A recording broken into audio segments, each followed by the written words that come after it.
This call is now being recorded. আচ্ছা recording শুরু হয়ে গেছে আমরা কি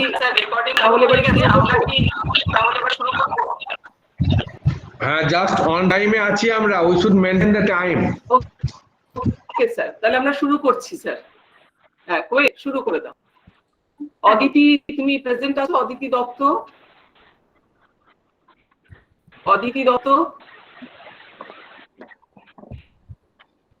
আছে না দিদি দেখছি না অদিতি দত্তকে আচ্ছা আচ্ছা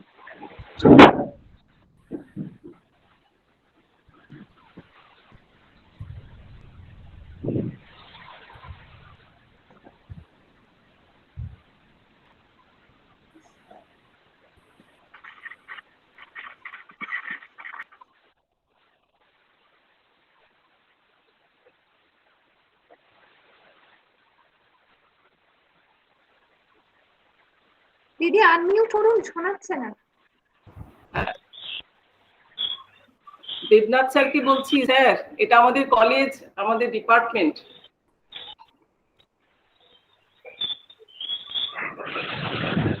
আপনার মিউট আছে স্যার মিউট আছে আপনার মিউট আছে আনমিউট করুন দেন very nice because college days are always remember at this our age we remember very badly our college or university days at that time we could not think that the college days are so nice now we remember all the memories so this is nice also that a student may will realize also afterwards at the present time they may not be happy with that due to this pressure of the coursework or workload but it is always very nice days in college school and of course the universities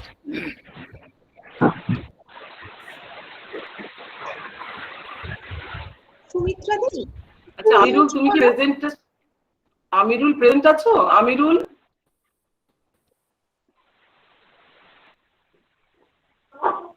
আমিরুল খান না দিদি আমিরুল নেই আচ্ছা অদিতি দত্ত ওতে করবে হ্যাঁ Aditi Dutta join করেছে আমি কি শুরু করবো না আচ্ছা হ্যাঁ শুরু করে দাও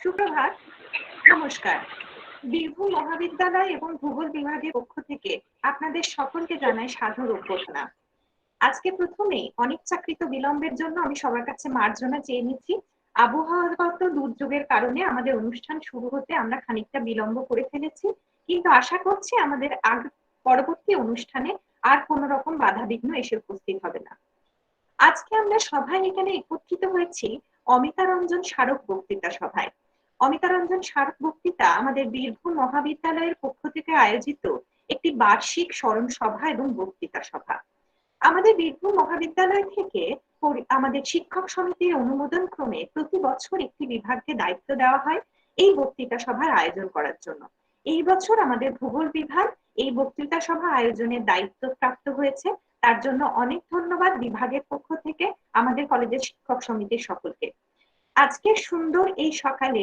আমরা যে প্রাণ পুরুষকে স্মরণ করে নেব সেই প্রাণ পুরুষের স্মরণ সভা বক্তৃতা সভার উদ্বোধন আমরা করে নেব এই অতিমারীর পরিস্থিতিতেও কোনো রকম বাধা বিঘ্নকে তোয়াক্কা না করে আজকের অনুষ্ঠানে শুভ সূচনা করার জন্য আমরা উদ্বোধনী সঙ্গীতের মাধ্যমে আমাদের কলেজের ইংরাজি বিভাগের দ্বিতীয় সেমেস্টার স্নাতক ছাত্রী অদিতি দত্তকে ডেকে নেব যার উদ্বোধনী সঙ্গীত আজকের সভার আনুষ্ঠানিক উদ্বোধন ঘোষণা করবে অদিতি দত্ত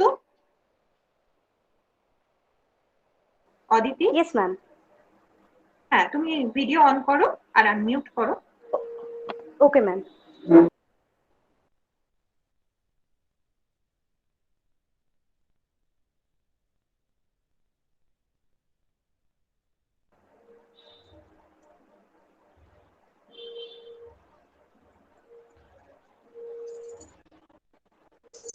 আমার কথা শোনা যাচ্ছে হ্যাঁ শোনা যাচ্ছে আচ্ছা ওকে ম্যাম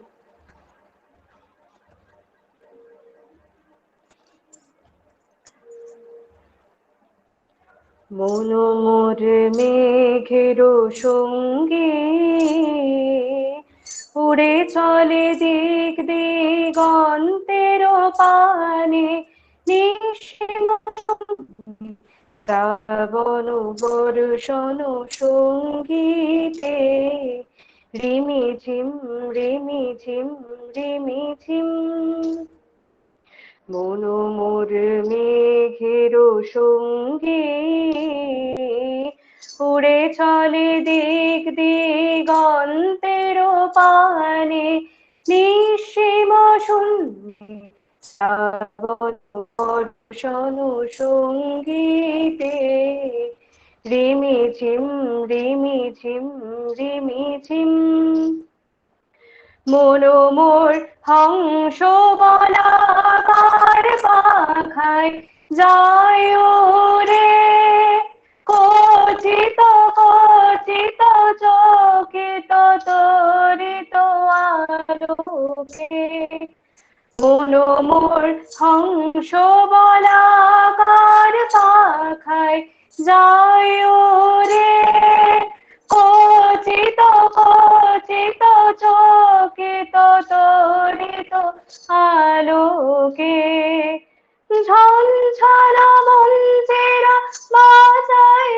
ঝঞ্ঝা রৌদ্র আনন্দে কত কত কত মন্দে নির্ঝরিণী ডাক দেয় প্রলয় আহ্বানে মন মোর মেঘের সঙ্গে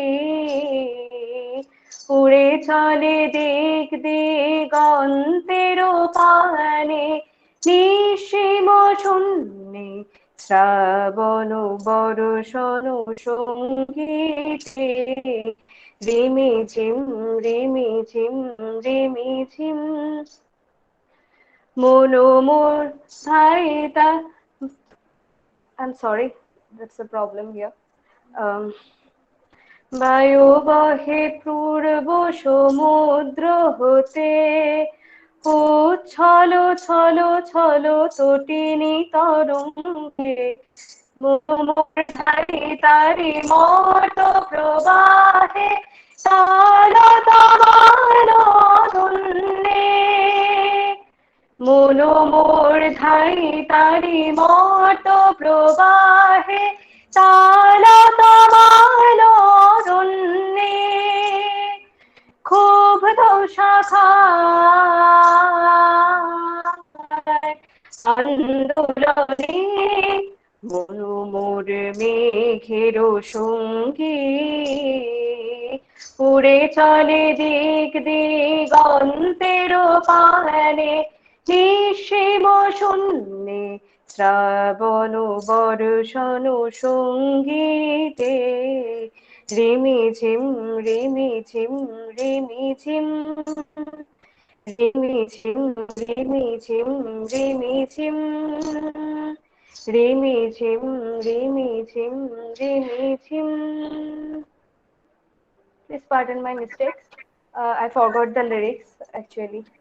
একেবারেই না, সাধু সাধু, খুব সুন্দর গান শুনলাম আমরা অদিতির কণ্ঠে। খুব সুন্দর হয়েছে, খুব সুন্দর হয়েছে। আজকের বৃষ্টি মেদুর সকাল অদিতির কণ্ঠে আরো স্নিগ্ধ আরো সতেজ করে দিল আমাদের সকলকে। আজকের স্মারক বক্তৃতা সভা যাদের উজ্জ্বল উপস্থিতিতে গৌরবান্বিত হয়েছে তারা হলেন আমাদের আজকের সভার চিফ পেট্রন, আমাদের বীরভূম মহাবিদ্যালয়ের পরিচালন সমিতির সভাপতি মাননীয় শ্রীযুক্ত মলয় মুখোপাধ্যায় মহাশয়। নমস্কার স্যার, আমাদের এই আলোচনা সভায় আপনাকে সুস্বাগতম এবং আমাদের সকলের তরফ থেকে আপনাকে অনেক শুভেচ্ছা এবং ধন্যবাদ জানাই। আমাদের সভায় রয়েছেন আমাদের বীরভূম মহাবিদ্যালয়ের অধ্যক্ষ, আজকের সভার প্যাট্রন মাননীয় শ্রীযুক্ত পার্থসারথী মুখোপাধ্যায় মহাশয়। নমস্কার স্যার, আপনাকে অনেক শুভেচ্ছা অভিনন্দন আজকের সভার জন্য। এছাড়া আমাদের অনুষ্ঠানের মুখ্য এবং প্রধান বক্তা আজকে আমরা যাকে পেয়েছি আমাদের কাছে আজকের আলোচনা সভা, যার বক্তব্যে আরো বেশি সর্বাঙ্গ সুন্দর হয়ে উঠবে, তিনি হলেন আমাদের আজকের উপস্থিত প্রধান অতিথি মাননীয় শ্রীযুক্ত ডক্টর গোকুল চন্দ্র দেবনাথ মহাশয়। নমস্কার স্যার। বীরভূম মহাবিদ্যালয় ভূগোল বিভাগ এবং সমগ্র বীরভূম মহাবিদ্যালয়ের শিক্ষাকর্মী এবং সকল অধ্যাপক অধ্যাপিকার তরফ থেকে আপনাকে সাদর অভ্যর্থনা, শুভেচ্ছা, অনেক ধন্যবাদ। আমাদের আজকের অনুষ্ঠানের আনুষ্ঠানিক সূচনা হবে আজকের সভার প্রাণপুরুষ শ্রী অমিতারঞ্জন মুখোপাধ্যায়ের ছবিতে মাল্যদানের মাধ্যমে। এই ছবিতে মাল্যদানের জন্য আমরা ডেকে নেব আমাদের কলেজের মাননীয় অধ্যক্ষ ডক্টর প্রফেসর পার্থসারথী মুখোপাধ্যায়কে, এবং একই সঙ্গে তার প্রতি শ্রদ্ধা নিবেদন করবেন আজকের সভার ইতিবৃত্ত আমাদের সামনে তুলে ধরে ভূগোল বিভাগ থেকে বিভাগীয় প্রধান মাননীয় শ্রীমতী ডক্টর মহুয়া সেন মহাশয়। আমি দুজনকেই ডেকে নেব আজকে সভার শ্রদ্ধাঞ্জলি অর্পণের জন্য।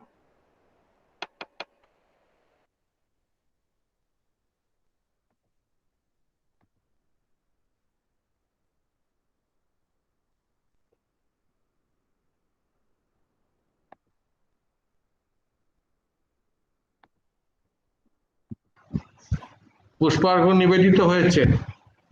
আচ্ছা, ধন্যবাদ স্যার। আমি ধন্যবাদ। ডেকে নিচ্ছি আমাদের বিভাগীয় প্রধান মাননীয়া শ্রীমতী মহুয়া সেন মহাশয়। মহাপ্রাণ অমিতারঞ্জন মুখোপাধ্যায় জন্মগ্রহণ করেছিলেন 1893 সালে এবং পরলোক গমন করেন 1972 সালে। বীরভূমের সংস্কৃতি ও শিক্ষা জগতের ইতিহাসে একটি উজ্জ্বল নাম অমিতারঞ্জন মুখোপাধ্যায়।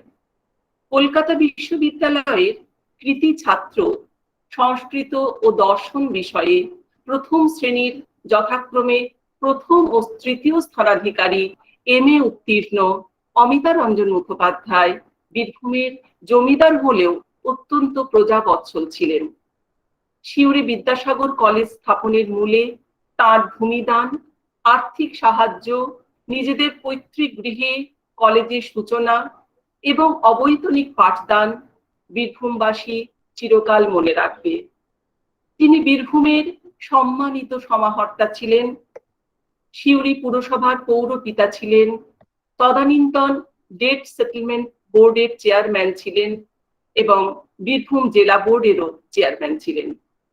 বীরভূম তথা রাঢ় বাংলার শিক্ষা বিস্তারের ইতিহাসে অমিতারঞ্জন মুখোপাধ্যায়ের নাম চিরস্মরণীয়। তিনি তারাচরণ পরমহংস সত্য সংঘ কর্তৃক মহাপ্রাণ উপাধিতে ভূষিত হন। কাশী সাহিত্য পরিষদ তাকে সাহিত্যাচার্য উপাধি প্রদান করেন।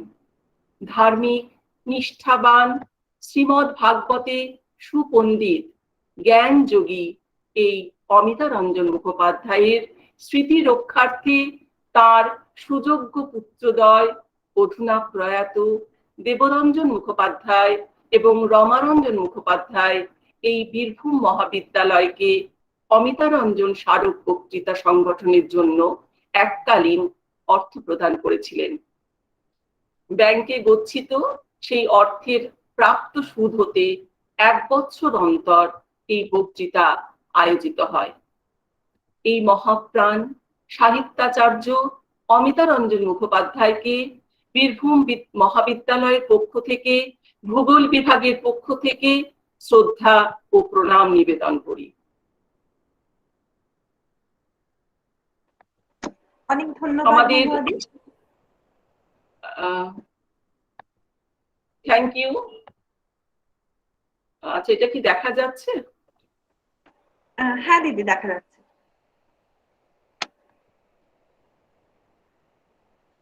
আপনার বোধহয় আরো একটা স্লাইড আছে। আচ্ছা, এটা দেখা যাচ্ছে না? হ্যাঁ হ্যাঁ হ্যাঁ, দেখা যাচ্ছে। আমরা ওনাকে শ্রদ্ধা জ্ঞাপনের মাধ্যমে আজকের যে বক্তৃতা আলোচনা সভা সেইটা আমরা শুরু করব। Well, over to you. অনেক ধন্যবাদ মহুয়াদি।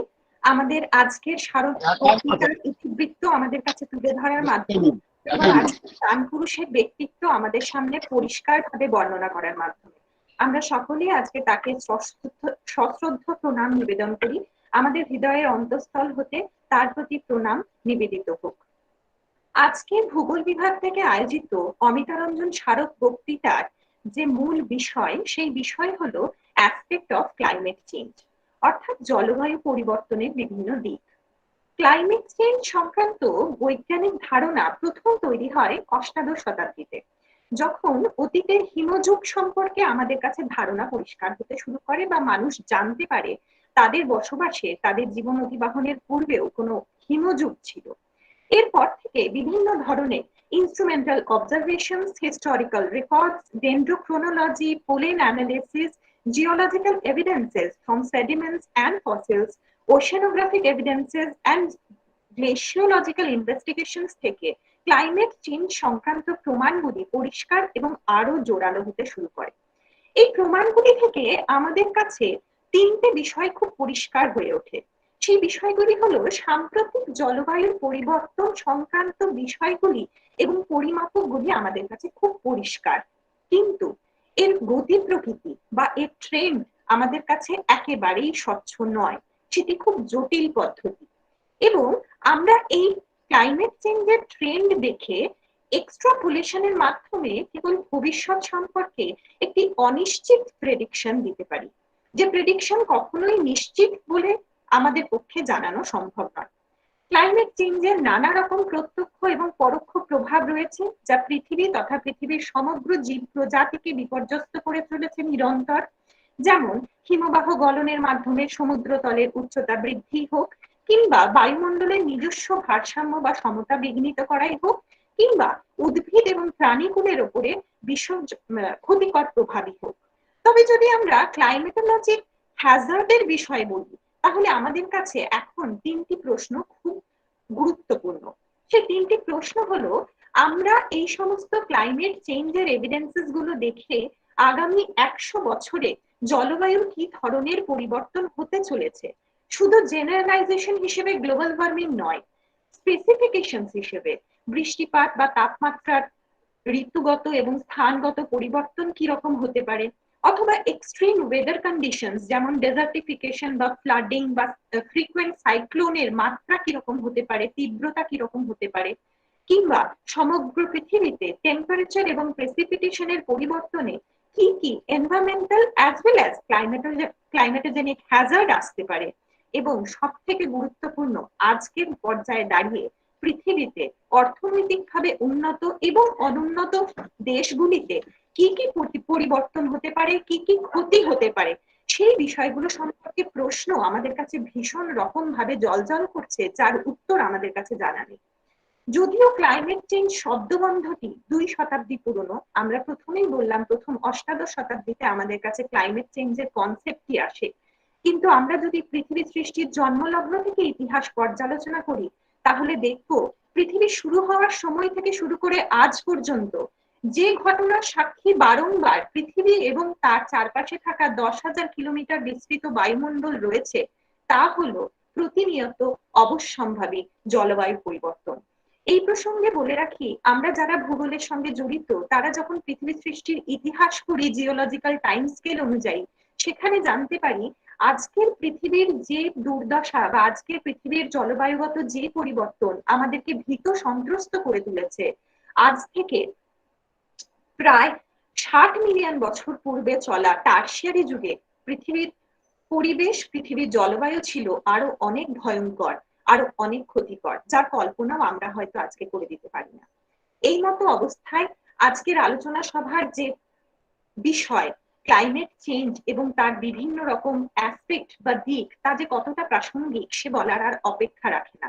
তাই এই বিষয়ে আকর্ষণীয় আলোচনাকে সবার উপস্থিতিতে সাফল্যমণ্ডিত করে তোলার জন্য যার শুভেচ্ছা বার্তা এবং আশীর্বচন আমাদের ভীষণ প্রয়োজন, তিনি হলেন আমাদের মহাবিদ্যালয়ের পরিচালন সমিতির সভাপতি মাননীয় শ্রীযুক্ত মলয় মুখোপাধ্যায় মহাশয়। আমি স্যারকে ডেকে নেব আমাদের আজকের সভার সাফল্য কামনা করে শুভেচ্ছা বার্তা প্রদান করার জন্য।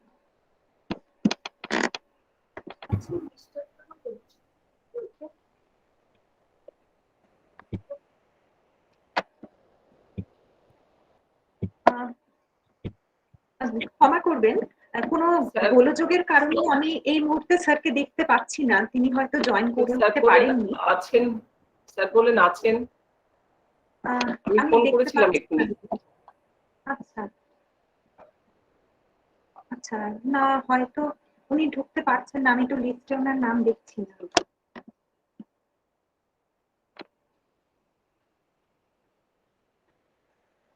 কোন রকম দুর্যোগের কারণে বা টেকনিক্যাল ডিফিকাল্টিজ এর জন্য হয়তো স্যার আমাদের সঙ্গে এই মুহূর্তে উপস্থিত থাকতে পারছেন না। আমরা পরে স্যার জয়েন করলে স্যারের আশীর্বচন শুনে নেব, কারণ শুভেচ্ছা ছাড়া কোনো কাজই সাফল্যমণ্ডিত হয় না, তা আমরা জানি। আমরা এবার শুনে নেব আমাদের কলেজের মাননীয় অধ্যক্ষ মহাশয় শ্রীযুক্ত পার্থসারথী মুখোপাধ্যায় মহাশয়ের কাছ থেকে আজকের সভায় সবাইকে অভ্যর্থনা ভাষণ, আজকে সভায় উপস্থিত প্রত্যেকটি মানুষকে আজকের সভাতে থাকার জন্য আমাদের স্বাগত ভাষণ জানাবেন আমাদের কলেজের অধ্যক্ষ মাননীয় ডক্টর প্রফেসর শ্রীযুক্ত পার্থসারথী মুখোপাধ্যায় মহাশয়। নমস্কার নমস্কার। আজকে অমিতারঞ্জন স্মারক বক্তৃতা উপলক্ষে আমরা যে প্রথিতযশা বক্তাকে পেয়েছি শ্রী গোকুলচন্দ্র দেবনাথ, তার সঙ্গে আমরা বহুল পরিমাণে একেবারে পরিচিত। তার এই বিষয়ে যে বৈদগ্ধ্য এবং মনীষা, তাকে আমরা সম্মান জানাই, শ্রদ্ধা জানাই এবং তাকে আমাদের অন্তরের অন্তঃস্থল থেকে হার্দিক অভিনন্দন এবং অভ্যর্থনা জানাই। এই সভায় উপস্থিত আছেন, যদিও এখনো আমরা তাকে এই বৃষ্টিজনিত কারণে, আবহাওয়াজনিত কারণে দেখতে পাইনি। আমাদের মহাবিদ্যালয় পরিচালন সমিতির মাননীয় সভাপতি শ্রী মলয় মুখোপাধ্যায় জয়েন করেছেন, তাকে আমার অনেক শ্রদ্ধা জানাই। মানে আপনাকে প্রথমে পাইনি বলে আমাকে বলতে বলেছে, তো আপনি করে দেন। আচ্ছা, মলয় বাবু জয়েন করেছেন। উনি আমাদের প্রতিটি অনুষ্ঠানে উৎসাহ দেন এবং তিনি এত সুন্দরভাবে কলেজ পরিচালনা করেন, আমাদের সঙ্গে দীর্ঘদিন আছেন। তাকে আমাদের অন্তরের শ্রদ্ধা নিবেদন করি। আমাদের মহাবিদ্যালয়ের পরিচালন সমিতির সদস্যরা সকলে যারা আমাদেরকে সর্বতোভাবে সর্বাঙ্গীন সাহায্য করেন, সকলকে আমার যথাযোগ্য স্থানে যথাযোগ্য সম্ভাষণ জানাই। আমাদের অধ্যাপক অধ্যাপিকা বৃন্দ, আপনাদের আমার প্রীতি শুভেচ্ছা নিবেদন করি। তারপরে আমাদের প্রশাসনিক সহায়ক বৃন্দ আছেন, আপনাদের সকলকে আমার প্রীতি শুভেচ্ছা নিবেদন করি। আমাদের ছাত্র সংসদ, আমাদের সাধারণ ছাত্রছাত্রীরা, সবাইকে আমার স্নেহ শুভেচ্ছা জানাই। বিশেষ করে ভূগোল বিভাগ এবছর এগিয়ে এসেছে। আমাদের শিক্ষক সংসদ ভূগোল বিভাগকে দায়িত্ব দিয়েছে অমিতারঞ্জন মুখোপাধ্যায় স্মারক বক্তৃতা আয়োজনের জন্য। অমিতারঞ্জন মুখোপাধ্যায় স্মারক বক্তৃতার প্রেক্ষাপট আপনারা শুনলেন। আজকের অনুষ্ঠানে যিনি সঞ্চালনা করছেন ডক্টর কোয়েল পাল, তিনি খুব সুন্দরভাবে সঞ্চালনা করছেন এবং বিভাগীয় প্রধান আছেন ডক্টর বহুয়া সেন, তিনি আইকিউএসির কোঅর্ডিনেটরও। তিনি সুন্দরভাবে এই ব্যাপারটাকে এগিয়ে নিয়ে যাচ্ছেন। অন্য অধ্যাপিকা আছেন ডক্টর প্রশস্তি ঘোষ, বহুদিন থেকে কলেজে আছেন, তিনিও সর্বতোভাবে সাহায্য করছেন। সবাইকে আমি বিশেষভাবে আমার স্নেহ শুভেচ্ছা জ্ঞাপন করি, কারণ আমার থেকে বয়সে বড় কেউ নেই।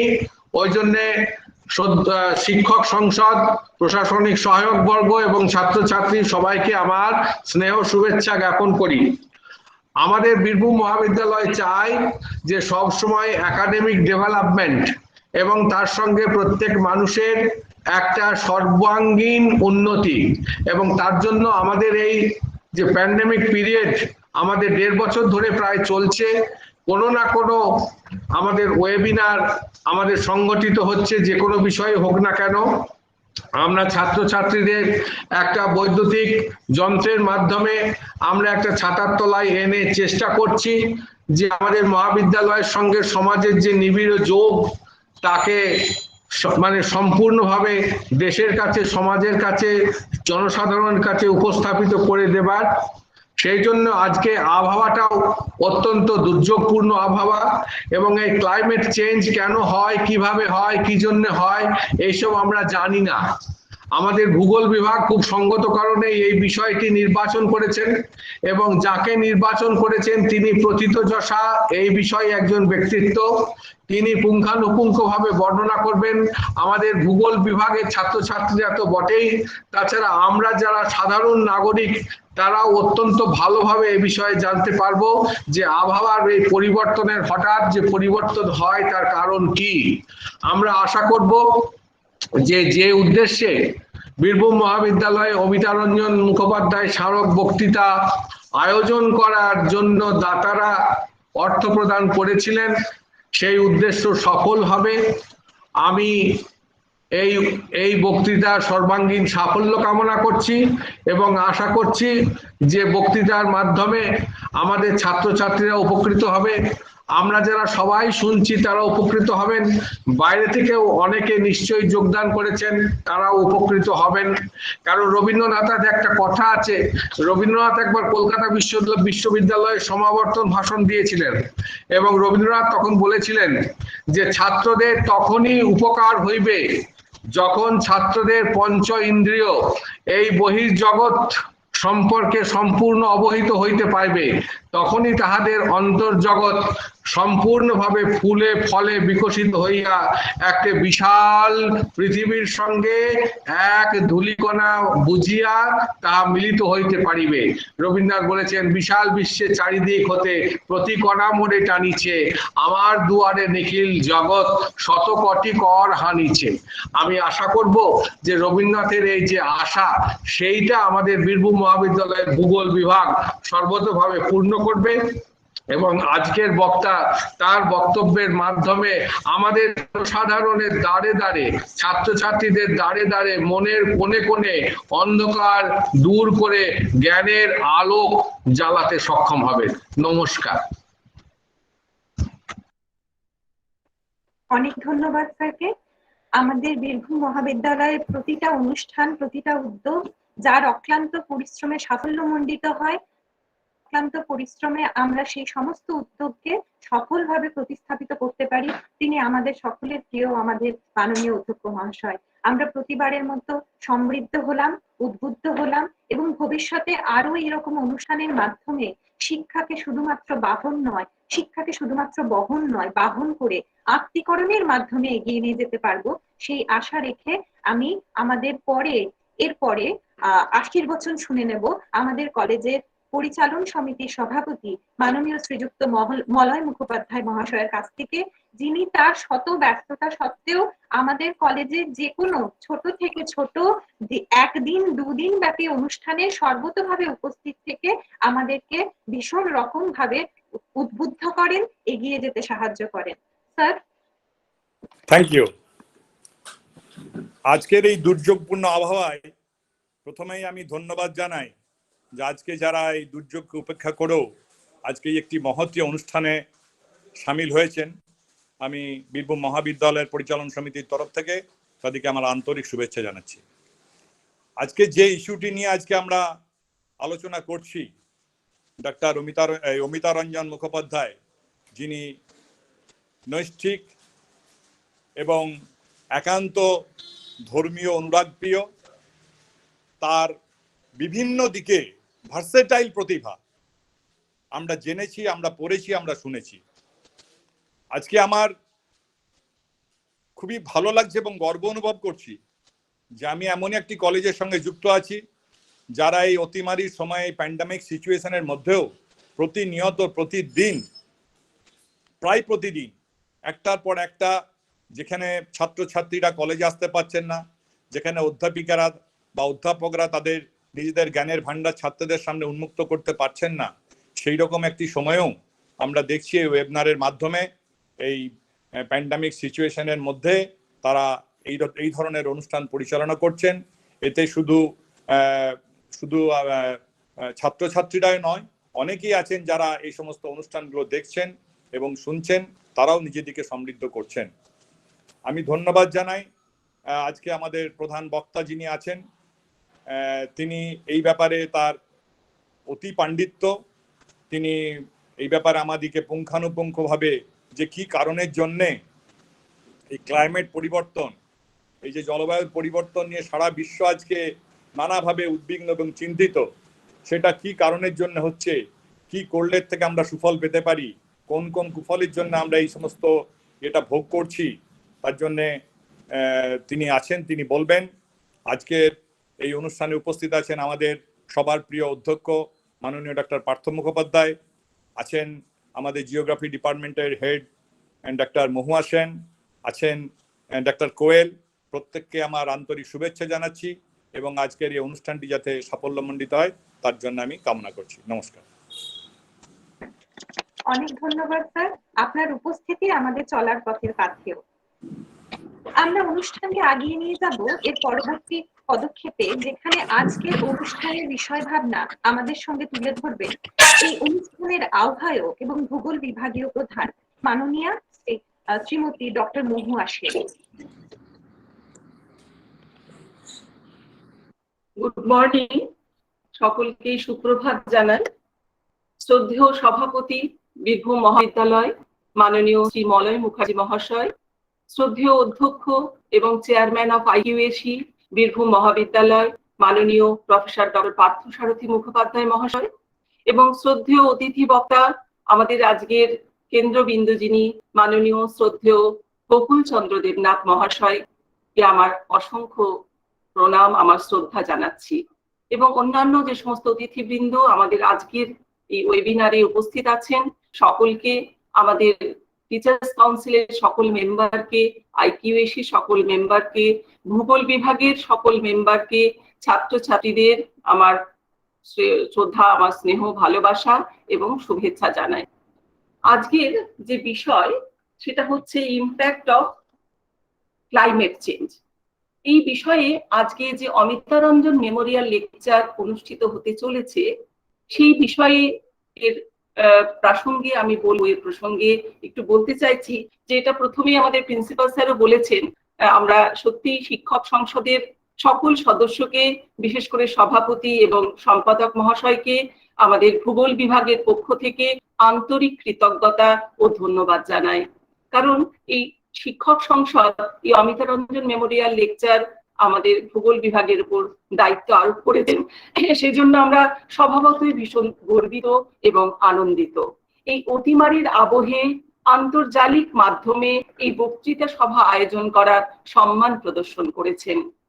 তাই আজকের এই বক্তৃতার বিষয় আমরা নির্বাচন করেছি আসপেক্ট অফ ক্লাইমেট চেঞ্জ, যেখানে আমাদের বক্তা হিসাবে যিনি আছেন সেই নামও আমাদের ভূগোল বিভাগ থেকে আমাদের সিনিয়র দিদি প্রশস্তি দি আমাদের এটা প্রস্তাব করেছিলেন, সেজন্য প্রশস্তি দিকেও আমি আন্তরিক ধন্যবাদ জানাই।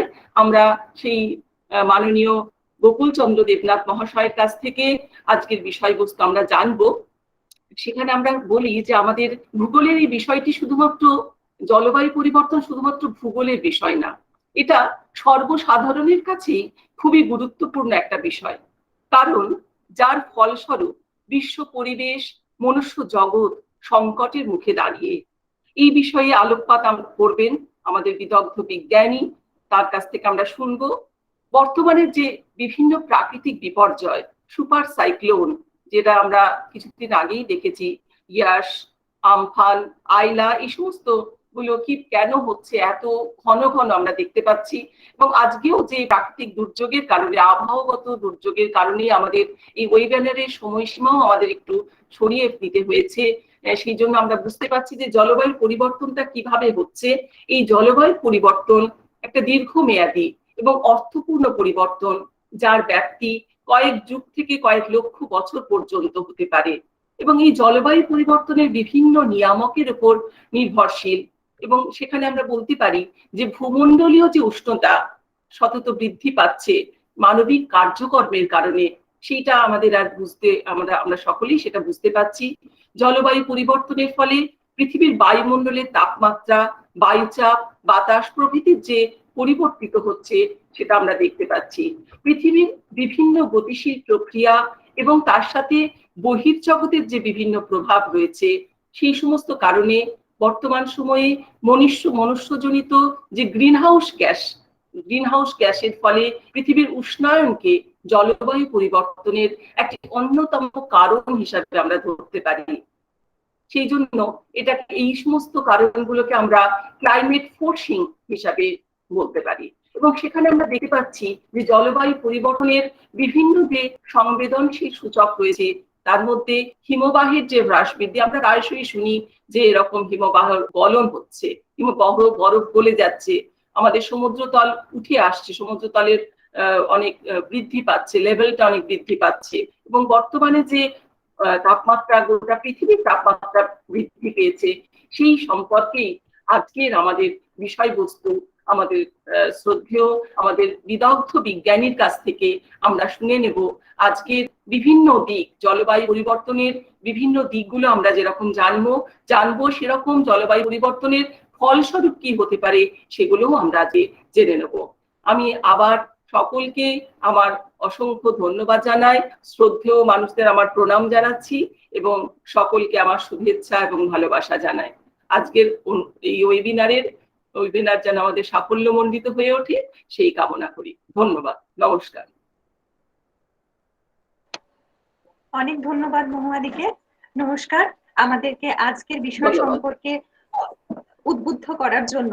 এবং একদমই তাই, ক্লাইমেট চেঞ্জের কারণে আমাদের জনজীবন যে বিপর্যস্ত, কিন্তু তা সত্ত্বেও আমাদেরকে আমাদের দৈনন্দিন কাজকর্ম কিভাবে করতে হচ্ছে তার নমুনা স্বরূপ আমরা এখানেই দেখতে পাচ্ছি। আমাদের কলেজের মাননীয় অধ্যক্ষ আমাদের কলেজের রুমে বসে আছেন এবং আজকের যিনি প্রধান বক্তা তিনিও তার অফিসে বসে আছেন। অর্থাৎ ক্লাইমেট চেঞ্জের দিক যতই সুদূর প্রসারী হোক না কেন, আমাদের দৈনন্দিন জীবনকে তার সঙ্গে উদ্ধারিত করেই চলতে হবে। এই সমস্ত নানা বিষয় সম্পর্কে আমরা শুনে নেব আজকে আমাদের প্রধান অতিথির কাছ থেকে। আজকে আমাদের প্রধান অতিথি ডক্টর গোকুল চন্দ্র দেবনাথ, বা আমাদের সবার পরিচিত জিসি দেবনাথ, যার নাম নয় তার কর্মেই তার পরিচয়। প্রায় বিগত কয়েক দশক ধরে আবহাওয়ার বিভিন্ন খবরের বিশ্লেষণ, বিভিন্ন খবরের সূত্রধার সম্পর্কে আমাদের সবার কাছে, শুধুমাত্র পশ্চিমবঙ্গ নয় আপামর ভারতবাসীর কাছে এক বিদগ্ধ নাম, এক অনন্য স্মরণীয় নাম, যিনি প্রতিনিয়তই আমাদেরকে জানান দেন আবহাওয়ার যাবতীয় ঘটনা, যাবতীয় গোলযোগ, তার প্রভাব এবং প্রতিপত্তি সম্পর্কে। কিন্তু প্রথাগতভাবে বক্তাকে আমাদের সবার কাছে পরিচিত করে দেওয়ার জন্য তার জীবনের কয়েকটা অংশ আমাদের বলতে হয়, যদিও এই সব বিষয়গুলি তার বলার, তার পরিচিতির অপেক্ষা রাখে না, তাও প্রথার বাইরে বেরিয়ে যাওয়ার অনুমতি আমরা কেউই পাই না। তাই আমি খুব ছোট্ট করে ডক্টর জিসি দেবনাথের জীবনী আপনাদের সামনে তুলে ধরছি। Dr. G.C. Devnath joined the Indian Meteorological Department in 1990 through UPSC exam as meteorologist after the completion of master degree and subsequently acquired PhD. During the last 3 decades, he worked at different fields of meteorology like agrometeorology, hydrometeorology, general weather forecasting, including cyclone, etc. at various places of the country, including Mousham Bhavan headquarters, New Delhi. He worked as in charge of Weather Forecasting Division of Regional Meteorological Center, Alipur, Kolkata, for more than a decade. He worked as Head Regional Meteorological Center, Alipur, Kolkata. Presently, Dr. G.C. Devnath, Scientist F and Head of Airport Meteorological Office. He is working in the field of aviation meteorology and discharging duties as Head Airport Meteorological Office, Netaji Subhash Chandra Bose International Dom Airport, Kolkata, and providing the technical guidance for the flight movement over East and Northeast India with respect to weather and associated phenomena. Sir, আপনাকে আমাদের বীরভূম মহাবিদ্যালয় এবং সকলের পক্ষ থেকে অনেক শুভেচ্ছা অভ্যর্থনা। আমরা আজকে আপনার কাছ থেকে সরাসরি শুনে নেব অ্যাসপেক্টস অফ ক্লাইমেট চেঞ্জ এবং উদ্বুদ্ধ হব আপনার মতো বিদগ্ধ প্রতিভার কাছ থেকে। Over to you sir.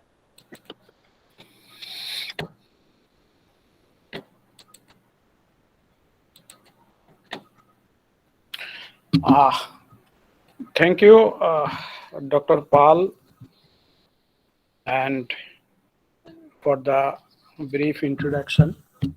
Am I audible? Yes, sir. Very much. Yes, sir. Yeah. And my sincere thanks is to Professor Partho Sarathy Mukhopadhyay and Sri Malay Mukhopadhyay, Chief Patron and Principal of Birbhum Mahavidyalaya, for this inviting this Amita Ranjan Memorial Lecture. And Dr. Sen, Mohua Sen, যিনি গত প্রায় more than 15 days constantly আমার সাথে যোগাযোগ রেখে চলছেন। Actually যখনই প্রস্তাব আমার কাছে উনি রেখেছেন, প্রথমেই আমার বীরভূম এবং কবিগুরুর কথা মনে এসছে, এবং সেই কারণেই যে আজকে বীরভূম মহাবিদ্যালয়ের এই ইনভাইটেশন আমি খুব খুশি, যদিও খুব দুর্যোগপূর্ণ ওয়েদার, অ্যান্ড আমারও আসতে একটু দেরি হয়েছে। সভাপতি হয়তো এই ওয়েবিনারেও একটু দেরি হয়েছে, কারণ কলকাতায় গতকাল যে হেভি রেইন হয়েছে তার জন্য ওয়াটার লক একটা বিরাট অংশ আজকেও আছে, লিডিং টু ট্রাফিক জ্যাম। আজকে আশা করছি, আশঙ্কা হচ্ছে যে পশ্চিমাঞ্চলের জেলাগুলোতেও হয়তো দুর্যোগপূর্ণ আবহাওয়া চলছে, particularly rain, with respect to rain. এই যে ওয়েবিনারের বিষয় অ্যাসপেক্ট অফ ক্লাইমেট চেঞ্জ, এটা আমি তৈরি করেছি অনেকটা ছাত্রছাত্রীদের কথা ভেবে, কারণ ক্লাইমেট চেঞ্জ নিয়ে বিভিন্নভাবে বলা যায়, এর বিভিন্ন অ্যাসপেক্ট আছে। সুতরাং আমি যে প্রেজেন্টেশন বলতে যাব সেটা অনেকটাই সেই স্টুডেন্টদের ব্যাকগ্রাউন্ডের কথা বেসিস মনে করে। সুতরাং আমি আমার শুরু করছি। আমার এই ক্লাইমেট চেঞ্জের বিষয়ে যেগুলো আমি বলবো, যদিও স্লাইডগুলো ইংরেজিতে আছে, I will try to give as much in both language, Bangla এবং ইংরেজি, যতটা সম্ভব। অ্যাকচুয়ালি ক্লাইমেট চেঞ্জ আজকাল খুবই বলা যায় প্রাসঙ্গিক টপিক, আবার অন্যভাবে বলতে গেলে বলা যায় খুব হট টপিক। সমস্ত কিছুই লোকে এখন ক্লাইমেট চেঞ্জের উপর ক্লাইমেট চেঞ্জের সাথে রিলেট করছে। যদি কখনো দেখা যায় যে খুব গরম পড়ছে, সবাই বলতে থাকে ক্লাইমেট চেঞ্জ হচ্ছে, গরম হয়েছে। গতকাল যে হেভি রেইন হয়েছে, গতকাল যখন অফিস থেকে ফিরছি সবাই বলছে যে সেটা এই ক্লাইমেট চেঞ্জ হচ্ছে। বাজার, রাস্তাঘাট, চায়ের দোকান থেকে শুরু করে যখনই কোনো ওয়েদারের ডেভিয়েশন হচ্ছে স্বাভাবিক অবস্থা থেকে, সবকিছুই সেই ক্লাইমেট চেঞ্জের সাথে রিলেট করছে আমজনতা। সেই দিক থেকে জিওগ্রাফি ডিপার্টমেন্ট খুবই প্রাসঙ্গিক টপিক সিলেক্ট করেছে, সেই জন্য তাদের অবশ্যই ধন্যবাদ প্রাপ্য। এবং আশা করব আজকের যেই টপিকের উপর যেই আলোচনা হবে তার থেকে আমরা কিছুটা, যতটা সম্ভব, যতটা শিক্ষণীয় থাকবে, প্রফেসর মুখোপাধ্যায় কবিগুরুর অনেক কিছু উল্লেখ করেছেন, তার থেকে যদি আমাদের কিছুটাও শিক্ষা আমরা নিতে পারি, তাহলে হয়তো এই আজকের যে ওয়েবিনার জিওগ্রাফি ডিপার্টমেন্ট আয়োজন করেছে তার সার্থক রূপ পাবে। ক্লাইমেট চেঞ্জ বিভিন্নভাবে বলা যায় বা বিভিন্নভাবে বইয়ে ব্যাখ্যা করা আছে। আমার স্লাইডে যেটা দেখা যাচ্ছে সেটা হচ্ছে আমি আইপিসিসি, আমরা সবাই, I will try to give a little bit description of IPCC also. যে climate change of climate over time, whether due to natural variability or a result of human activity. এই যে ক্লাইমেট চেঞ্জ আমরা বলছি, এই climate change দুভাবেই হচ্ছে।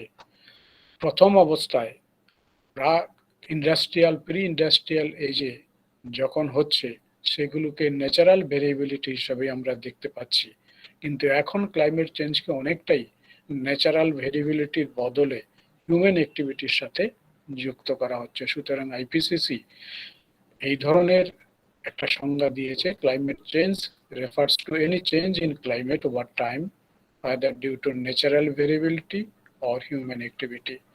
এবং সেটা শুধু রিজনাল চেঞ্জ নয়, it is a global phenomena and especially caused by human activities and is a growing challenge nowadays for our sustainable development. এই ক্লাইমেট চেঞ্জ বা আমার প্রেজেন্টেশনের মধ্যে কিছু কিছু টার্ম আসবে, আমি আমার পরবর্তী স্লাইডে এই টার্মগুলো সম্পর্কে কিছুটা ব্যাখ্যা করব। বা যখনই আমরা এই ধরনের বক্তৃতা বিভিন্ন জায়গায় শুনবো, এই টার্মগুলো আসবেই। সুতরাং যারা আজকে বিশেষ করে যারা শিক্ষার্থী, ওনাদের কাছে তাদের কাছে এই টার্মগুলো পরিষ্কার হওয়া কিন্তু খুবই দরকার, এবং সেই কারণেই আমি এই টার্মিনোলজি কিছুটা যাব। এবং এই ক্লাইমেট চেঞ্জের ইম্প্যাক্ট কিন্তু সব জায়গায় সমান নয়। আজকে আমাদের এখানে বর্ষাকাল চলছে এবং আমরা দেখতে পাচ্ছি এই ক্লাইমেট চেঞ্জের জন্য পৃথিবীর বিভিন্ন দিকে বিভিন্ন রকম অবস্থা চলছে। আর এই ক্লাইমেট চেঞ্জের সাথে গ্লোবাল ওয়ার্মিং খুব অঙ্গাঙ্গিভাবে জড়িত, এবং স্পেসিফিক এক্সাম্পল অফ ক্লাইমেট চেঞ্জের একটা টার্ম হচ্ছে গ্লোবাল ওয়ার্মিং। এই গ্লোবাল ওয়ার্মিং বলতে আমরা সাধারণত বুঝি ভূপৃষ্ঠের কাছাকাছি গ্লোবাল টেম্পারেচার রাইজকে বলা হয় আর্থ সারফেসের যে টেম্পারেচার রাইজ করছে নিয়ার দ্য আর্থ সারফেস। আমাদের এই পৃথিবীতে যখন সূর্যালোক এসে পড়ে, সেই সূর্যালোকের ফলে তাপমাত্রা বৃদ্ধি পায়, এবং সেই তাপমাত্রা ভূপৃষ্ঠের সাথে সাথে আমাদের ভূপৃষ্ঠ থেকে যত উপরের দিকে যাব অ্যাটমসফিয়ারের মধ্যেও বৃদ্ধি পায়। সুতরাং ক্লাইমেট গ্লোবাল ওয়ার্মিংকে যখন বলা হয় তখন সেই বৃদ্ধিটা ভূপৃষ্ঠের সাথে যে তাপমাত্রা বৃদ্ধি হচ্ছে সেটাকে ধরা হয়। কেন হচ্ছে? বিজ্ঞানীরা বলছেন যে এই যে গ্লোবাল ওয়ার্মিং হচ্ছে সেগুলো অনেকটাই গ্রিন হাউস গ্যাসের জন্য। অ্যান্ড গ্লোবাল ওয়ার্মিং এর ফলেই ক্লাইমেট চেঞ্জ হচ্ছে, ক্লাইমেট প্যাটার্নের চেঞ্জ হচ্ছে। তবে মনে রাখতে হবে দুটো টার্ম খুব অঙ্গাঙ্গিভাবে জড়িত থাকলেও they are not interchangeable, এটা কিন্তু খুবই গুরুত্বপূর্ণ, and should not be substitute for one another। একটার সাথে একটাকে দিয়ে যে ক্লাইমেট চেঞ্জ হচ্ছে বলে গ্লোবাল ওয়ার্মিং হচ্ছে বা গ্লোবাল ওয়ার্মিং হচ্ছে বলে ক্লাইমেট চেঞ্জ হচ্ছে, এই দুটো কিন্তু সাবস্টিটিউট নয়। প্রত্যেকটা নিজস্ব বৈশিষ্ট্য হচ্ছে, কারণ গ্লোবাল ওয়ার্মিং ছাড়াও ক্লাইমেট চেঞ্জ অন্যান্য কারণেও আছে।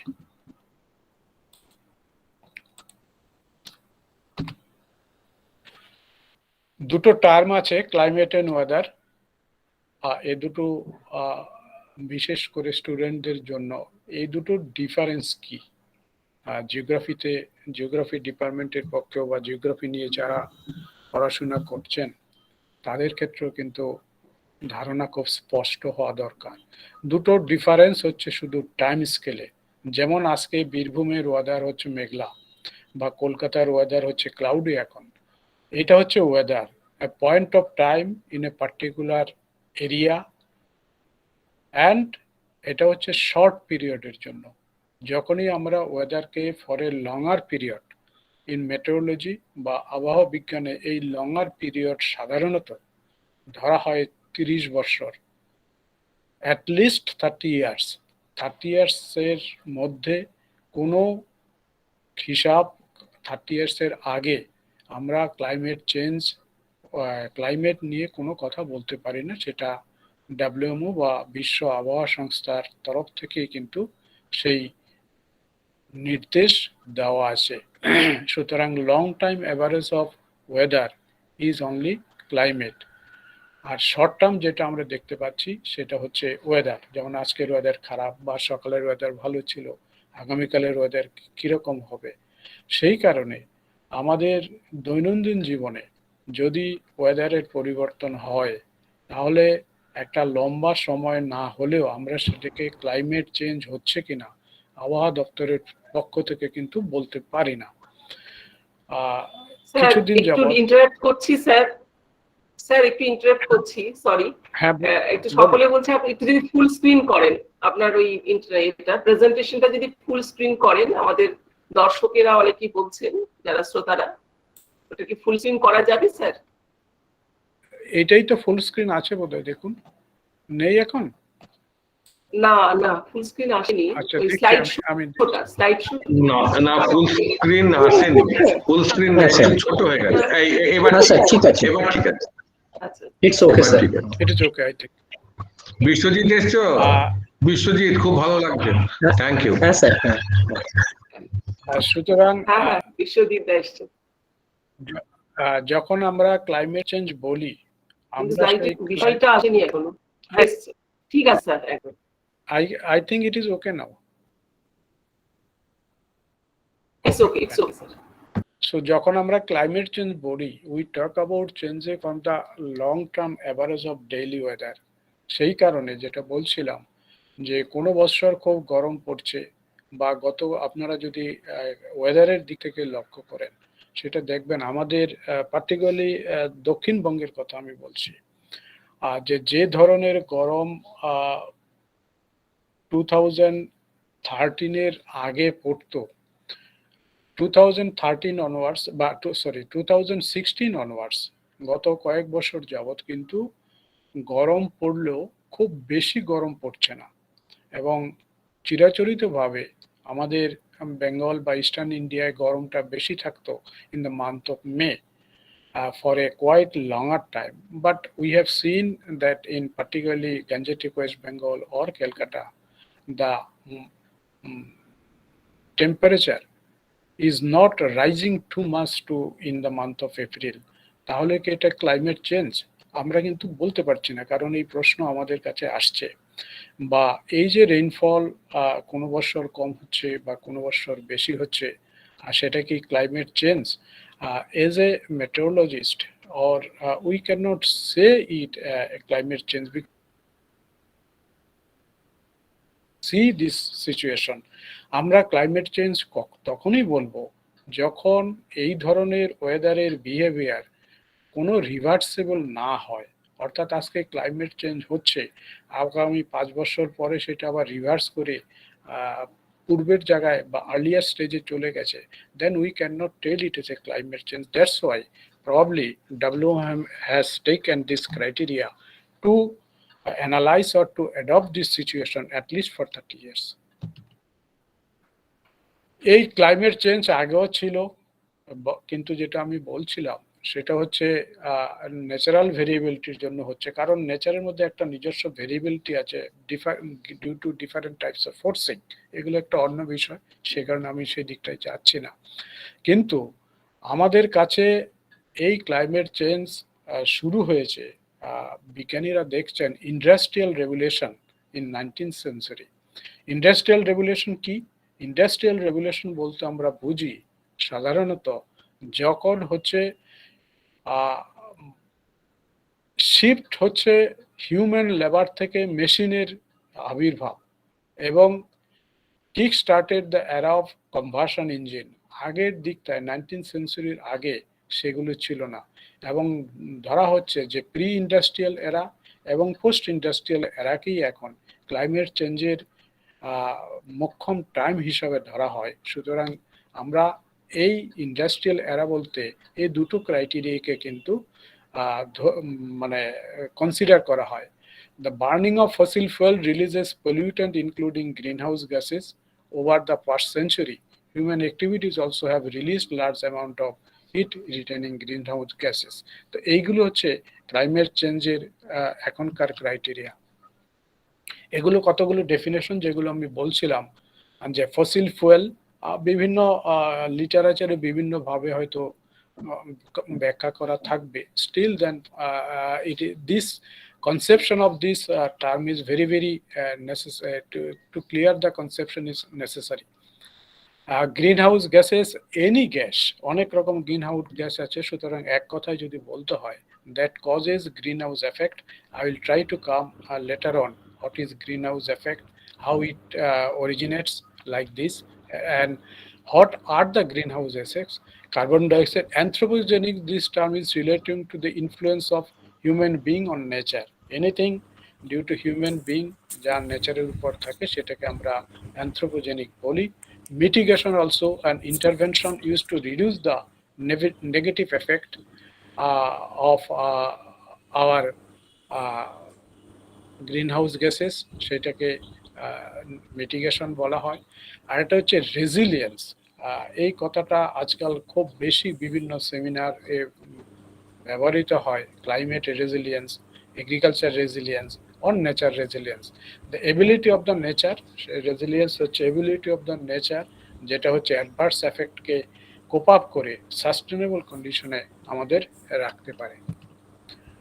So before going to the climate change aspect, detailed aspect, let us look back the history of climate change.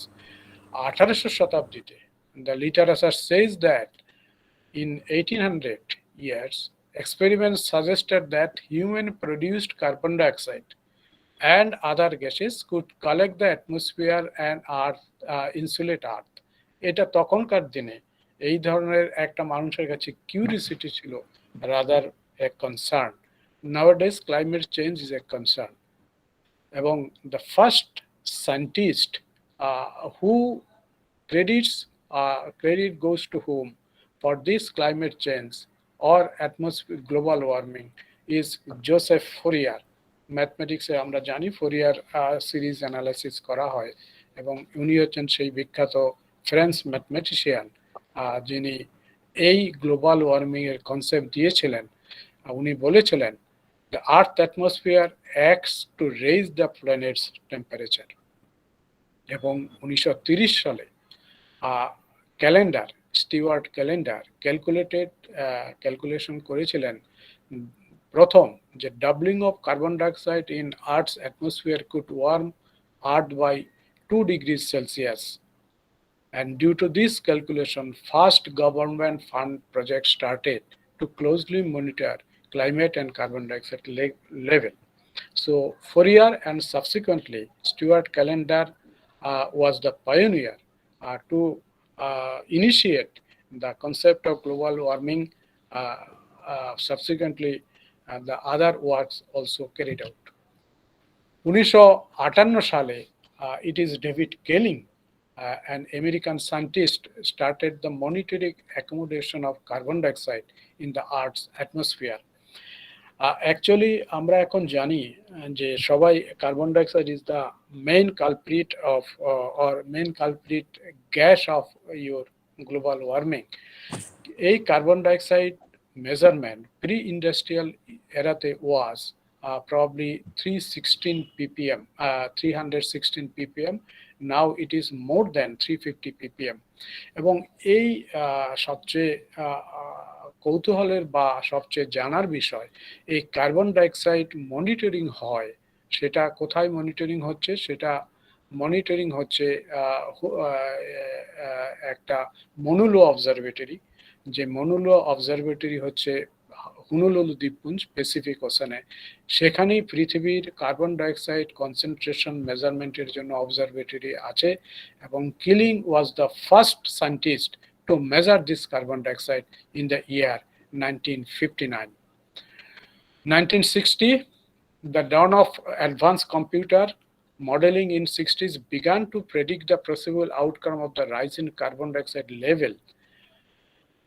এরপর যে কত কার্বন ডাইঅক্সাইড লেভেল বাড়লে বা গ্রিন হাউস গ্যাস বাড়লে সেটা কতটা আমাদের এই পৃথিবীকে উত্তপ্ত করবে, এগুলো গাণিতিক মডেলের সাহায্যে সেগুলো ক্যালকুলেট করার জন্য সুপার কম্পিউটার দরকার হয়।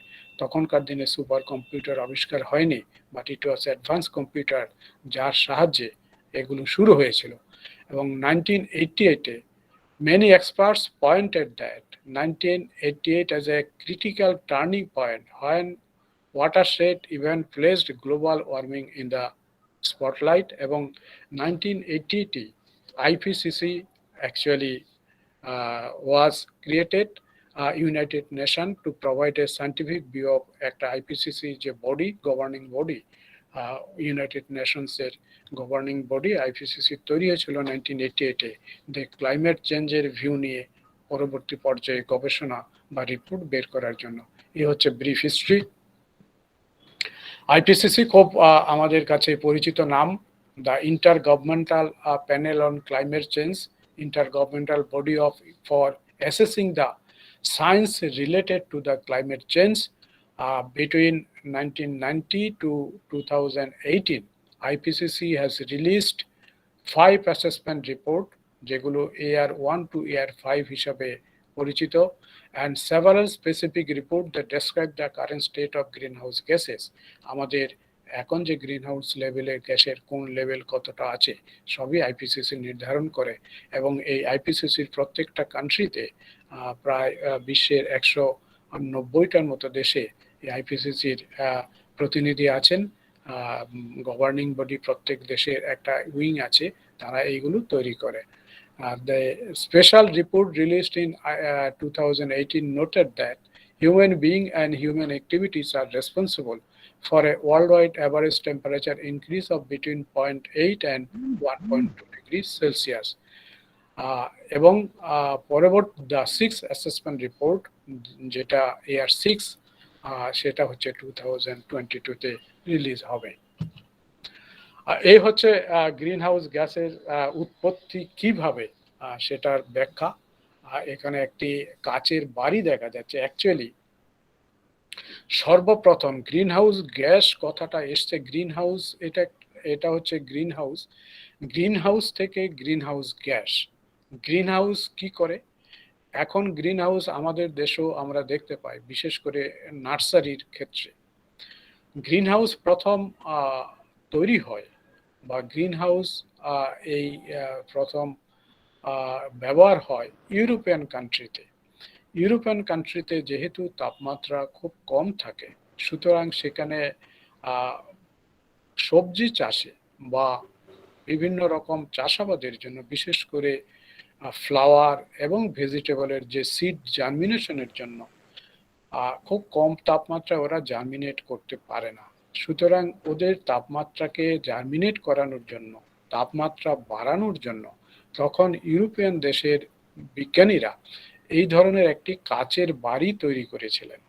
এই কাচের বাড়ির বিশেষত্ব হচ্ছে ইট allows the short wave radiation of the sun, অর্থাৎ সূর্যের আলো এই কাচের মধ্য দিয়ে আসতে পারে, কিন্তু সূর্যের আলো যখন এসে পৌঁছায়, দেন when it reaches to the earth or surface of the earth, then it changes its wavelength.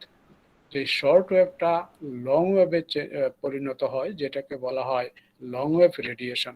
when it returns back to the atmosphere, এই লং ওয়েভ রেডিয়েশন কাচকে ভেদ করতে পারে না। সেই কারণে এই কাচের ঘরের ভিতর তাপমাত্রা বেড়ে যায় সূর্যের আলোর জন্য, এবং এই তাপমাত্রা বৃদ্ধির ফলে তখনকার দিনে এই ফুল বা ফলের সবজি চাষের অঙ্কুরোদ্গম হতো, এবং ইউরোপিয়ান কান্ট্রিতে বিশেষ করে tomato, cauliflower, Brussels sprout, brinjal, এই ধরনের যে সমস্ত টেম্পারেচার সেন্সিটিভ ক্রপস আছে, তাদের চাষাবাদের জন্য প্রথম এই ধরনের গ্রিনহাউস তৈরি হয়।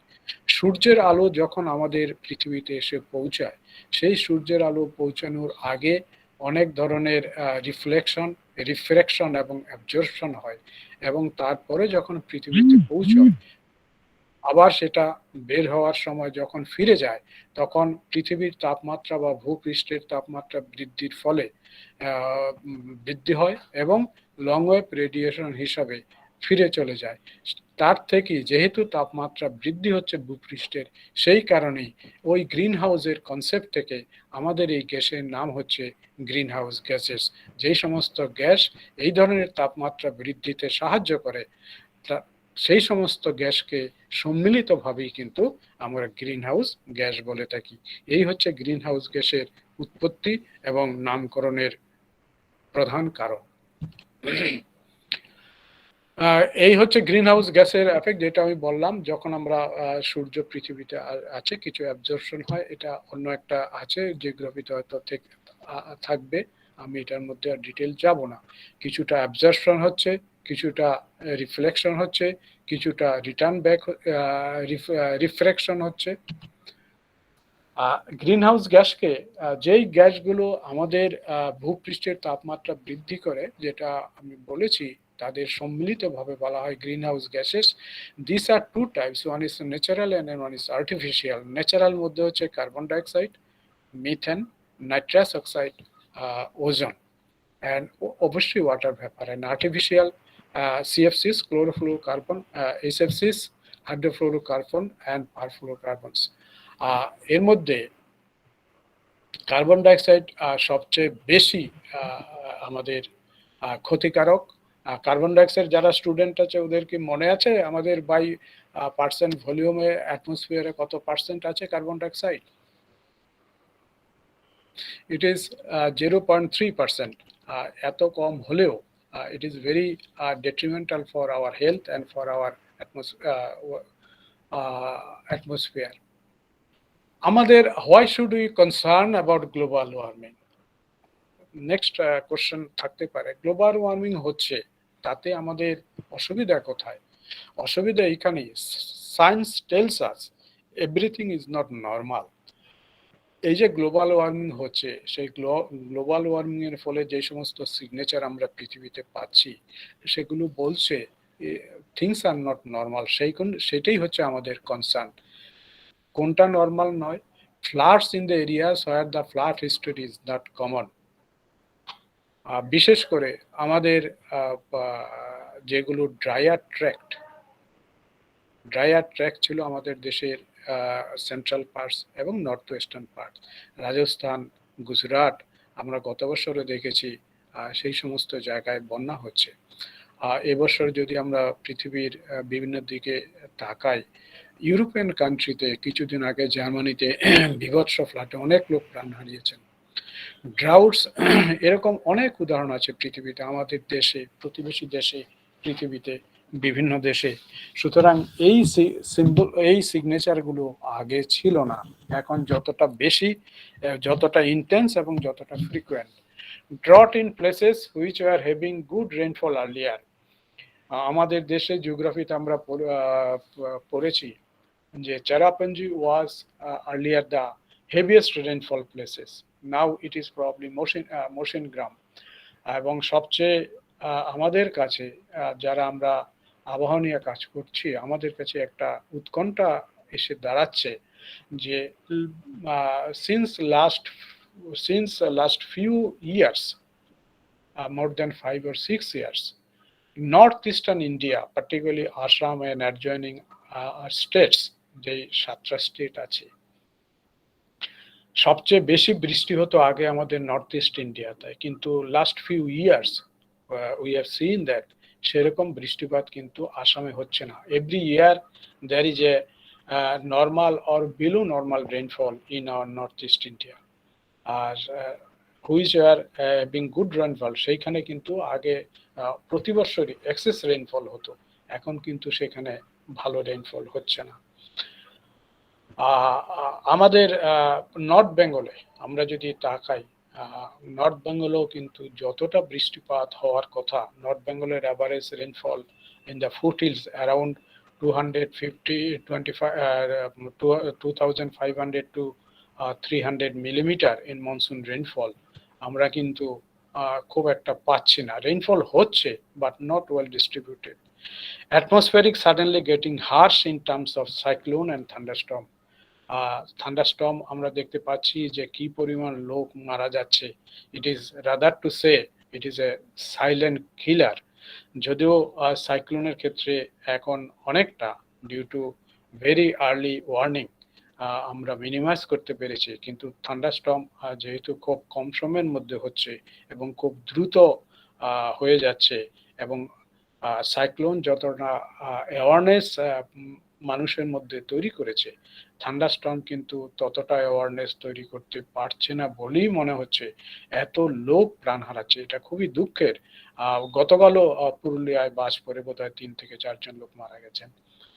সুতরাং আগে সবাই প্রশ্ন করছে, now media, people, everyone is telling that যে বাজ পড়া বেড়ে গেছে। যেটা আমি বলেছি, সেই প্রশ্ন আমাদের কাছে আসছে, বিভিন্ন সমীক্ষা শুরু হয়েছে, আমরাও সেই সমীক্ষা শুরু করেছি। কিছুটা হয়তো বেড়েছে, কিন্তু সেটা কি বাড়ছে, সেটা কি কমছে, এটার আমরা ডেফিনেটলি বলতে পারছি না। কারণ হচ্ছে থান্ডারস্টর্ম মেজারমেন্ট করার জন্য যে ধরনের অবজারভেটরি দরকার সেটা এখনো সেইভাবে কিন্তু গড়ে ওঠেনি। পার্টিকুলারলি এবছর আমি দেখতে পাচ্ছিলাম, খেয়াল করছিলাম বীরভূম অঞ্চলে, আপনারা যারা বীরভূম অঞ্চলে আছেন ওনারা ভালো বলতে পারবেন, because you people are in the field.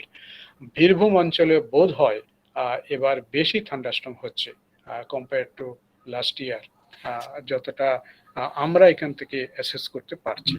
সুতরাং অ্যাটমসফিয়ার, এই ক্লাইমেট চেঞ্জের জন্যই অ্যাটমসফিয়ারে এই ধরনের হ্রাস হচ্ছে কিনা সেটা কিন্তু বলছে অনেকে। বেশি করে সাইক্লোন হচ্ছে, সাইক্লোনের ইন্টেন্সিটি বেড়ে যাচ্ছে, থান্ডারস্টর্ম বাড়ছে, শুধু বাড়ছে না, বাজ পড়ার সংখ্যা, থান্ডারস্টর্মের সাথে বাজের একটা অঙ্গাঙ্গিভাবে রিলেশন আছে, বাজের সংখ্যা বাড়ছে। সুতরাং this things are signs that এগুলো গ্লোবাল ওয়ার্মিং এর ফলে ঘটছে। সায়েন্টিস্টরা সেগুলো নিয়ে বিশ্লেষণ শুরু করেছেন এবং কিছু কিছু রিপোর্ট কিন্তু আমাদের কাছে আসছে। What is changing? Doctor Koel Pal বলছিলেন যে গ্লোবাল ওয়ার্মিং জন্য আমাদের সি সারফেস আর সি রাইজ হচ্ছে, very due to sinking, very correct. Sinking land and melting rise এগুলো আছে, change in precipitation pattern, more droughts and floods.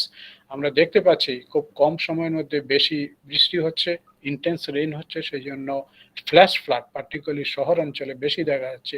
যে কোনো মেট্রো সিটিতে, কিছুদিন পূর্বে আপনারা দেখে থাকবেন গত সপ্তাহে মুম্বাইতে এই ফ্ল্যাশ ফ্লাড হয়েছে, বিশেষ করে মুম্বাই সিটিতে, all metro cities. Yesterday also Delhi received a very heavy rain and water logging. Cloud burst হচ্ছে, ক্লাউড বাস্টে জম্মু কাশ্মীরে গত দুদিন আগে 7 থেকে 8 জন লোক মারা গেছে।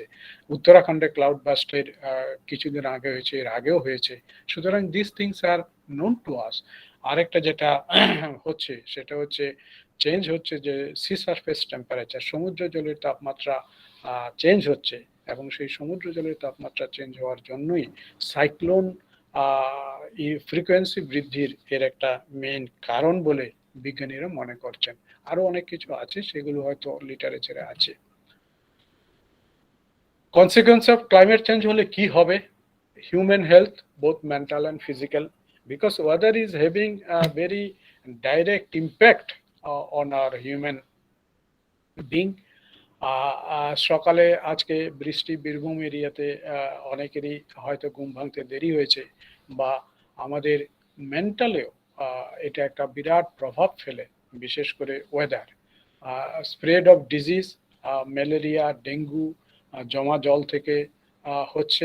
Increase rate of anxiety after the storm event, যে সাইক্লোন আসছে যখন আবহাওয়া দপ্তর পূর্বাভাস দিচ্ছে, তার মানুষের মনে একটা উৎকণ্ঠা বাড়ছে, প্রশাসনের মধ্যে একটা উৎকণ্ঠা বাড়ছে, কি হবে, তাতে কতটা ক্ষতি হবে। এই ধরনের একটা ইকোনমি, অবশ্যই ইকোনমি কি পরিমাণে এফেক্ট হচ্ছে আপনারা বুঝতে পারছেন, আমরাও বুঝতে পারছি। এটি যে কমন ফেনোমেনা আমাদের কাছে দেখা যাচ্ছে, যে রাস্তাঘাট ভেঙে যাচ্ছে, ক্রপ লস হচ্ছে, মানুষের মৃত্যু ঘটছে, ট্রান্সপোর্টেশন, ওয়াটার লক হয়ে যাচ্ছে। আজকে যখন আমি অফিসে আসছিলাম, আমি যেই রাস্তা 1.5 ঘন্টা 5 মিনিটে আসতে হয়, সেখানে আমি 1.5 ঘন্টা দাঁড়িয়েছিলাম due to traffic congestion, traffic jam. Food security, বলা হচ্ছে যে এগ্রিকালচারের যদি উন্নতি, এগ্রিকালচারের এফেক্ট হবে ক্লাইমেট চেঞ্জের জন্য, because if global warming occurs, the temperature will increase, particularly in the tropical countries and tropical belt. এখন ট্রপিক্যাল বেল্টে যদি টেম্পারেচার বাড়ে, একটা সার্টেন টেম্পারেচার পর্যন্ত কিছু কিছু ক্রপের ক্ষেত্রে প্রোডাকশন বাড়বে, কিন্তু যদি প্রোডাকশন টেম্পারেচার আরো বাড়ে তাহলে প্রোডাকশন বাড়তে পারবে না। কারণ হচ্ছে in higher temperature the stomata of the leave closes, স্টোমাটার ওপেনিং, স্টোমাটা যদি ক্লোজ হয়ে যায়, ফটোসিনথেসিস হবে না, কার্বন ডাইঅক্সাইড হবে না। ফটোসিনথেসিস যদি না হয় তাহলে ক্রপের প্রোডাকশন ভালো হবে না। এইখানেই হচ্ছে ফুড সিকিউরিটির একটা প্রবলেম। ওয়াটার স্কেয়ার সিকিউরিটির প্রবলেম আছে। ওয়াটার যদি ড্রাউট হয়, ওয়াটার পাওয়া যাবে না, যার জন্য গ্রাউন্ড ওয়াটার টেবিল সংরক্ষণের জন্য খুব বেশি প্রচেষ্টা in both government, NGO level এবং হচ্ছে। Infrastructure need to changes the building, bridges, natural environment. এখন ভূমিকম্প বা সাইক্লোনের জন্য নতুন নতুন ডিজাইনের প্রোটেকশনের জন্য নতুন নতুন ডিজাইনের বাড়ি এবং টেকনোলজি চেঞ্জ হচ্ছে। সুতরাং in every aspect this climate change, in every sphere this climate change will effect us. কেন এই চেঞ্জেস হচ্ছে? Burning of, sorry to interrupt, আমার কতক্ষণ সময় আছে? স্যার আপনি বলুন। ম্যাডাম বলুন স্যার। না, হ্যাঁ স্যার বলছি। কারণ আমার তো অনেকটা আপনি বার্নিং অফ, আরো 15 মিনিট আছে, আপনি বলুন। আচ্ছা ঠিক আছে। বার্নিং অফ ফসিল ফুয়েলস, যেটা বলা হচ্ছে কার্বন ডাইঅক্সাইড, ফসিল ফুয়েলস হচ্ছে যে সমস্ত অর্গানিক, আমরা যে সমস্ত এনার্জি অর্গানিক ম্যাটার থেকে পাই, organic matter particularly organic carbon থেকে পাই, সেগুলো হচ্ছে ফসিল ফুয়েল। ট্রপিক্যাল ডিফরেস্টেশন থেকে হচ্ছে crucial carbon sinks, refrigeration and air condition হচ্ছে ডিকম্পোজিশন অফ ওয়াস্ট। আরেকটা যেটা হচ্ছে সেটা এখানে নেই, সেটা হচ্ছে আমাদের agricultural activities particularly for submersed land. এখন হাই ইল্ডিং ভ্যারাইটি তৈরির জন্য, আমাদের প্রোডাকশন বাড়ানোর জন্য বিজ্ঞানীরা হাই ইল্ডিং রাইস ভ্যারাইটি তৈরি করেছেন। এখন রাইস হচ্ছে ওয়াটার লাভিং প্ল্যান্ট, অথবা রাইস কাল্টিভেশনের জন্য জলের প্রচুর দরকার। যদি সাবমার্স অবস্থায় থাকে রাইসের প্রোডাকশন ভালো হয়। এখন এই সাবমার্স ল্যান্ড থেকে মিথেন প্রডিউস হয়, এবং সেই মিথেন হচ্ছে অনেকটা one of the culprit gas off this global warming. সেই কারণে যদিও এগ্রিকালচারাল অ্যাক্টিভিটি বাড়ছে, আমাদের প্রোডাকশন বাড়ানোর জন্য, টেকনোলজি ইমপ্রুভমেন্টের জন্য রাইস প্রোডাকশন বাড়াতে হবে, তার সাথে সাথে মিথেন প্রোডাকশনও বাড়ছে। সুতরাং এটা কিন্তু একটা দু ধরনের both positive and negative effect. Concern কেন? এটা আমার কাছে খুব এই স্লাইড ইম্পর্টেন্ট। কারণ হচ্ছে carbon dioxide fossil fuel burning এর জন্য বা ডিফরেস্টেশনে যখন আমরা পাচ্ছি, সেটা অ্যানথ্রোপোজেনিক ইনক্রিজ হচ্ছে 30% as per the literature of IPCC. The problem is the average atmospheric residence time is 500 years. Carbon dioxide অ্যাটমসফিয়ারে মানে অ্যাকুমুলেট হলে এই রেসিডেন্সি পিরিয়ড হচ্ছে 500 বছর, সেটি হচ্ছে কনসার্ন। সুতরাং আজকে যদি আমরা কার্বন ডাইঅক্সাইড পৃথিবী থেকে শূন্য করে দেই, হাইপোথেটিক্যালি যদি ধরে নেই যে আজকে থেকে আর পৃথিবীতে কার্বন ডাইঅক্সাইড প্রডিউস হবে না, তাহলেও যে কার্বন ডাইঅক্সাইড অ্যাটমসফিয়ারে অ্যাকুমুলেট আছে তার রেসিডেন্সি পিরিয়ড এই কার্বন ডাইঅক্সাইড 500 বছর পর্যন্ত থাকতে পারে। মিথেনের রেসিডেন্সি পিরিয়ড হচ্ছে 7 to 10 ইয়ার্স, এবং nitrous oxide of nitrogen particularly nitrous অক্সাইডের রেসিডেন্সি পিরিয়ড হচ্ছে 140 থেকে 190 বছর। সেই কারণেই হচ্ছে গ্রিন হাউস গ্যাসগুলোর রেসিডেন্সি পিরিয়ড অ্যাটমসফিয়ারে খুব বেশি, এবং এই অ্যাটমসফিয়ারে পিরিয়ড বেশি হওয়ার জন্যই এগুলোর কুফল আমাদের অনেক দিন ভোগ করতে হবে, এই আশঙ্কাই কিন্তু বিজ্ঞানীরা করছেন। What is going to happen? যদি এই সমস্ত হয় তাহলে কি হবে? IPCC বলছে that there will be an increase in temperature between 1.5 to 5.8 degree Fahrenheit by 2100 years, অর্থাৎ এই কারেন্ট সেঞ্চুরিতে শেষে। Carbon dioxide could double its pre-industrial level by 2080. pre-industrial লেভেলে কার্বন ডাইঅক্সাইডের ছিল যেটা বলেছি 316 parts per million ppm. The warming could cause sea level rise up to 0.09 to 0.88 meter by the end of this century. Each 1 degree Celsius of global warming will shift the temperature zone by about 100 miles. মানে এটার মানে হচ্ছে যে আজকে তাপমাত্রা যেখানে যা আছে 1 ডিগ্রি বাড়লে সেই তাপমাত্রার ব্যাড ইম্প্যাক্ট আরো 100 কিলোমিটার বাড়বে। এগুলো বিভিন্ন সেক্টরই আছে, আমি কিছুটা বলেছি। এগুলো হচ্ছে এক্সট্রিম ইভেন্ট, বিভিন্ন সময় আপনারা দেখতে পাবেন যে এক্সট্রিম ইভেন্ট বলা হয়। এক্সট্রিম ইভেন্টের বিভিন্ন type, it is meteorologically thunderstorm, severe thunderstorm, hailstorm, lightning, এগুলো আমাদের কাছে টর্নাডো অফকোর্স, এগুলো আমাদের কাছে খুব পরিচিত। Cloud burst, heat and cold wave, though a little bit less known to us, heavy rainfall, flash flood, and cyclone, intense strong wind, and dust storm, thunderstorm, like all this. এখন আমাদের ইন্ডিয়াতে কি কি চেঞ্জ হয়েছে? This is the data period, recent data period, latest data period that I have collected. এই data পিরিয়ডে বলছে যে আপনারা দেখতে পাবেন 1901 সাল থেকে 2019 পর্যন্ত ইন্ডিয়ার অল ইন্ডিয়া অ্যানুয়াল মিন টেম্পারেচার অ্যানোমালি মিনস নর্মালের থেকে কম না বেশি, সোজা কথা। এবং এখানে দেখা যাচ্ছে there is a linear trend, এবং এই লিনিয়ার ট্রেন্ড শুরু হয়েছে 1998 এর পর থেকে ক্রমাগতভাবে প্রত্যেক বছর যে তাপমাত্রা, সেই তাপমাত্রা কিন্তু বেড়ে চলছে আমাদের মিন টেম্পারেচার থেকে। এবং সবচেয়ে বেশি তাপমাত্রা হয়েছিল আমাদের 2000 মিন থেকে সবচেয়ে বেশি হয়েছে 2016-এ। এটা হচ্ছে মিন 2016-এ 0.71 ডিগ্রি সেলসিয়াস ইন্ডিয়ার তাপমাত্রা স্বাভাবিকের থেকে বেশি ছিল। Next is maximum temperature. Mean temperature যেটা আমি বলেছি সেটা দুভাবে তৈরি হয়। This the annual mean is mean of maximum and minimum, সেই কারণে আমি ম্যাক্সিমাম নিয়েছি।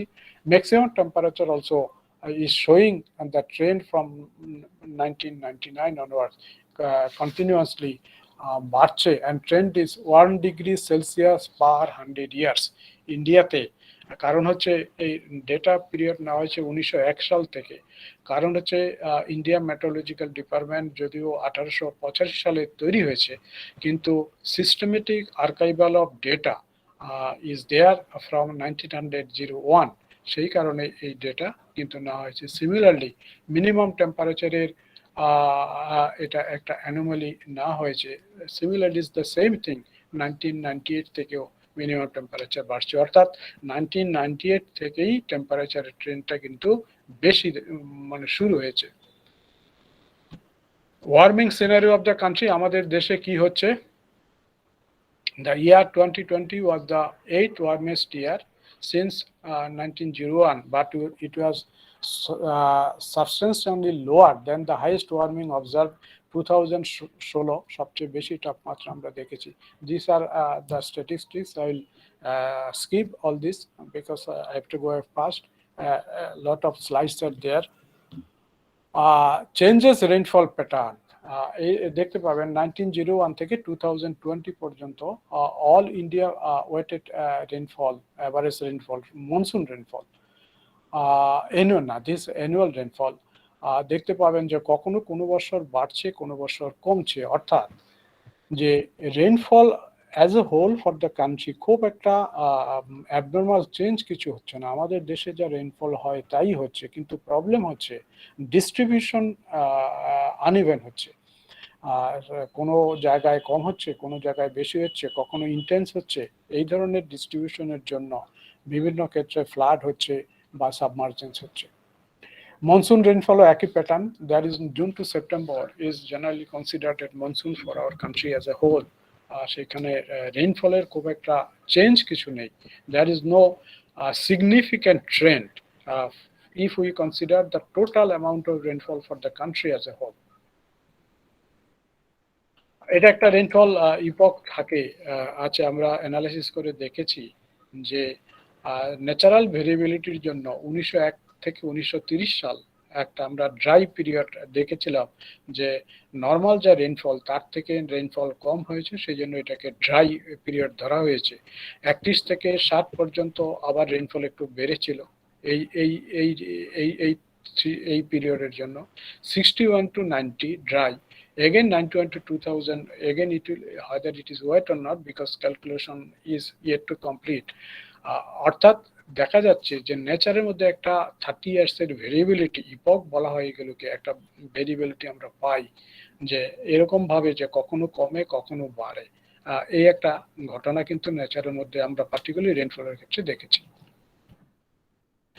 পশ্চিম বাংলার ট্রেন্ড ইন মিন টেম্পারেচার দেখা যাচ্ছে, এটা মিন টেম্পারেচার ডান দিকের এই পিকচারে ম্যাপে হচ্ছে এটা normal pre monsoon season, particularly March April May 15 সাল পর্যন্ত ডেটা আছে। দেখা যাচ্ছে যে বীরভূমে খুব একটা চেঞ্জ কিছু হয়নি প্রি মনসুন টেম্পারেচারে বা অন্যান্য কান্ট্রিতে। এটা আপনারা দেখতে পাচ্ছেন যে টেম্পারেচার একটু কমছে, বিশেষ করে পুরুলিয়া, বাঁকুড়া এন্ড ওয়েস্ট মিদনাপুরে, little bit, not decreasing trend.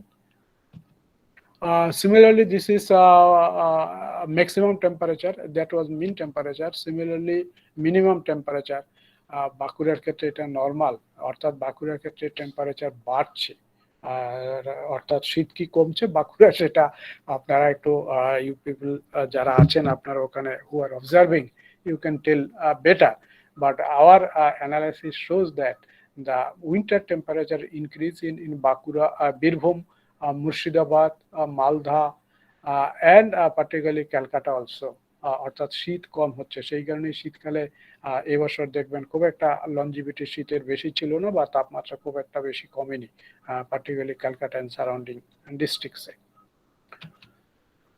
This is the West Bengal state monsoon month rainfall. There is no definite trend, what I told you earlier. হিবিজিবি প্রত্যেক মান্থে এটা হচ্ছে 4 মাসের ওঠা পড়া আছে, কোনো সিগনিফিক্যান্ট ট্রেন্ড আছে বাট সিগনিফিক্যান্ট কোনো ট্রেন্ড নেই।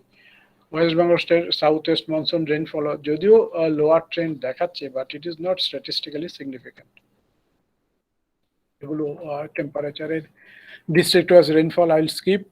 এটা হচ্ছে প্রিসিস মডেল। নাও এখন কথাটা হচ্ছে এগুলো কিভাবে বলা হয় যে আজ থেকে 2020 চলে গেছে, 2050, 2080-তে রেইনফল কি হবে, নিচেরটা হচ্ছে টেম্পারেচার। এগুলো বিভিন্ন মডেল আছে, মডেল বিভিন্ন অ্যাটমসফেরিক ক্লাইমেট মডেল আছে, যেই মডেলে বিভিন্ন প্যারামিটারকে ফিট করে সুপার কম্পিউটারের মাধ্যমে সেগুলোকে ক্যালকুলেশন করা হচ্ছে। দেখা যাচ্ছে যে 2015-এ western parts of our country, এটা একটা মডেল যেটাকে বলা হয় প্রিসিস মডেল, যে western part particularly Gujarat, Rajasthan, Punjab, Haryana ওই দিকে রেইনফল একটু বাড়বে। সিমিলারলি 2018-ও মোটামুটি একই রকম ট্রেন্ড, খুব একটা আমাদের দিকে খুব একটা চেঞ্জের কিছু নেই বা বাড়ার কিছু নেই। সিমিলারলি টেম্পারেচারের এই দুটো থেকে দেখা যাচ্ছে যে temperature 2080 বা 2050 it will be more than the present scenario. এটা rainy days same model. Rainy days বলছে, রেনি ডেজ যেটা মেট্রোলজিতে বলা হয় আমাদের, যদি আমরা স্কুলে অনেকটা রেনি ডে ছুটি পেতাম বা কলেজেও রেনি ডে আজকে ক্লাস হবে না, রেনি ডে বলা হয় মেট্রোলজিক্যালি বা আবহাওয়া বিজ্ঞানে কোনো দিনে যদি 2.5 মিলিমিটার রেইন হয় তাহলে সেটাকে কোনো রেনি ডে কোনো জায়গায়, তাহলে সেটাকে রেনি ডে বলা হয় 24 hours.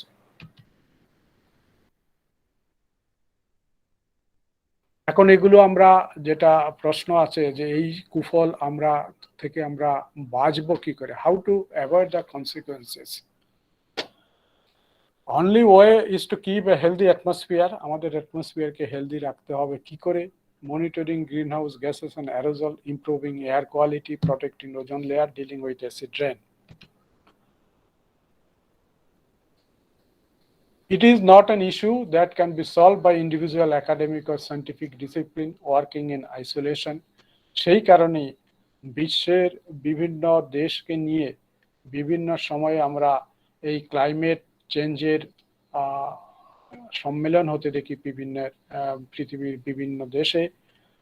Kyoto protocol, Montreal protocol বা কিছুদিন আগে যেটা হয়ে গেছে আপনার প্যারিসে, এগুলো খুব গুরুত্বপূর্ণ যে ভবিষ্যতে বিভিন্ন দেশের পলিসি কি হবে সেইভাবে ঠিক করার জন্য। সেই কারণে it is a interdisciplinary manner. একটা কোনো নির্দিষ্ট ব্যক্তি বা কোনো নির্দিষ্ট বিভাগ বা কোনো নির্দিষ্ট দেশ সেই কারণে পারবে না। ইন্টারডিসিপ্লিনারি হিসেবে আমাদের কমাতে হবে reduce our emission of heat trapping gases. সেই কারণেই গভর্নমেন্ট এখন বলছেন যে কলকাতা সিএনজি বাস চালু হয়েছে বা ট্রান্সপোর্ট এখন ইলেকট্রিক ভেহিকেল তৈরি করার চিন্তা হচ্ছে, যাতে এই ফসিল ফুয়েল অর্থাৎ পেট্রোল বা ডিজেল গাড়ির ভবিষ্যতে দেখা যায় না। এবং এর মধ্যে গভর্নমেন্ট পলিসি নিয়েছে by 2030 the country will get sufficient number of electric vehicle, and electric vehicle has started manufacturing কিছু কিছু রাস্তায় দেখাও যাচ্ছে, যদিও খুব কম সংখ্যক, এবং ইনফ্রাস্ট্রাকচার ডেভেলপড হবে by 30। This is the mandate of government. Vehicle needs redesigning to run on other forms of petrol. এখন দেখতে পাচ্ছেন যে পেট্রোলের সাথে ইথানল মেশাতে বলছে, তাতে বলা হচ্ছে যে পলিউশন কম হবে। Fossil fuel is need to be supplement in a greater by renewable energy. সেই কারণে রিনিউয়েবল এনার্জি, বিশেষ করে সোলার এনার্জি বা উইন্ড এনার্জির উপর বেশি জোর দেওয়া হচ্ছে। আমাদের বিভিন্ন জায়গায় এখন গভর্নমেন্ট পলিসি নিয়েছে, পার্টিকুলারলি যে হাইরাইজ বিল্ডিং, যেখানে হাইরাইজ বিল্ডিং আছে সেখানে ম্যান্ডেটরি সোলার প্যানেল বসাতে হবে, বা বিভিন্ন ইনস্টিটিউশনে সোলার প্যানেল বসাতে হবে। এইভাবেই ধীরে ধীরে হয়তো আগামী বছরগুলিতে, আগামী দিনগুলোতে আমরা এই রিনিউয়েবল এনার্জির দিকে অগ্রসর হতে পারবো। এতক্ষণ যেগুলো বলা হচ্ছে সেগুলোর মধ্যে কিছু আনসার্টেনিটি আছে। Emission scenario, concentration scenario, uncertainty in GCM. GCM হচ্ছে গ্লোবাল সার্কুলেশন মডেলস। এই জিসিএম মডেল দিয়েই কিন্তু হচ্ছে এই প্রজেকশন দেওয়া হয় যে 2015, 2018 কি হবে। এগুলো যে কার্বন ডাইঅক্সাইড কনসেন্ট্রেশন কত হবে, অন্যান্য গ্যাসের কনসেন্ট্রেশন কত হবে, কোন গ্যাস কতটা বাড়বে, টেম্পারেচার কতটা বাড়বে, এই সমস্তগুলো ইনপুট দিয়ে এই মডেলে সুপার কম্পিউটারের মধ্যে রাখা হয়। এখন দেখা যাচ্ছে মডেলের মধ্যে যদি ইনিশিয়াল কন্ডিশনের একটু তফাৎ হয়, তাহলে সেটা 1000 টাইমস বা মোর দেন 1000 টাইমস মাল্টিপ্লাই হয়ে যায়। সেই কারণেই যে আনসার্টেনিটি আছে। বলা হচ্ছে যে গ্লোবাল ওয়ার্মিং এর ফলে 1 থেকে 5.8 ডিগ্রি ফারেনহাইট বা 4.8 ডিগ্রি সেলসিয়াস তাপমাত্রা বাড়বে। সেই তাপমাত্রা যে প্রজেকশন দেওয়া হচ্ছে আইপিসিসি থেকে, তার মধ্যে কিছু কিন্তু আনসার্টেনিটি আছে, due to uncertainty in the outcome of this models.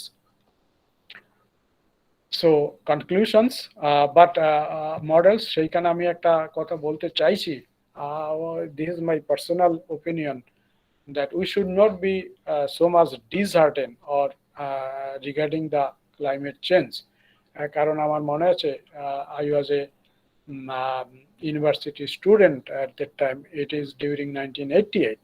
1988-এ তখনকার, এখনো আছে, তখনকার দিনে দেশ পত্রিকায় নিয়মিতভাবে একটা বিজ্ঞানের কলাম থাকতো প্রতি সংখ্যায়, এবং সেখানে প্রথম এই গ্লোবাল ওয়ার্মিং বা বিশ্ব উষ্ণায়ন নিয়ে এক প্রতিবেদনে বলা হয়েছিল যে আগামী 30 বছরের মধ্যে আমাদের কলকাতার সুন্দরবনের একটা বিরাট অঞ্চল, বাংলাদেশের সুন্দরবনের একটা বিরাট অঞ্চল, শ্রীলঙ্কা এবং কোস্টাল বেল্ট ইন্ডিয়ার একটা বিরাট অংশ, even some parts of Calcutta also may be submersed in southern tips of Calcutta, in southern tips of 24 Parganas may submerge by next 30 years.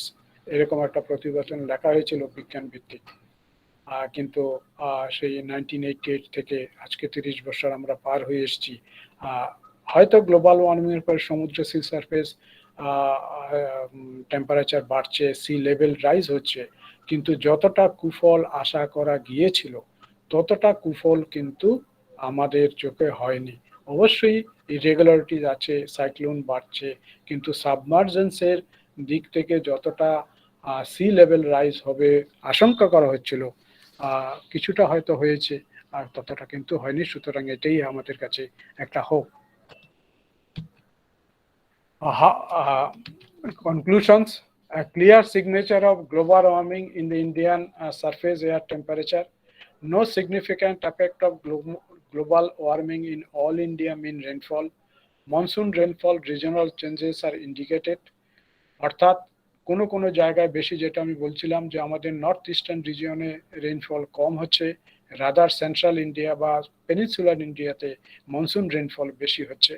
However, the high rainfall events appear to have increased in their frequency over some areas, অর্থাৎ কিছু কিছু জায়গায় intense rainfall হচ্ছে, cloud ব্রাস্ট হচ্ছে, সেগুলো খুব location specific হচ্ছে। Future climate model projection indicates increase in the mean monsoon rainfall and 3 to 6 degree Celsius in the surface temperature by the end of 21st century. এগুলো হচ্ছে model projections. Large uncertainties associated with the estimation of future emissions, what I wanted to mean, and climate model biases. প্রত্যেকটা মডেলের biasness আছে, bias correction করতে হয়। এই uncertainty গুলো আছে, এগুলো আমাদের ক্লাইমেট চেঞ্জ নিয়ে যখনই আমরা কথা বলি বা চিন্তা ভাবনা করি বা কোথাও বক্তব্য রাখবো, এই কথাগুলো কিন্তু আমাদের মনে রাখতে হবে।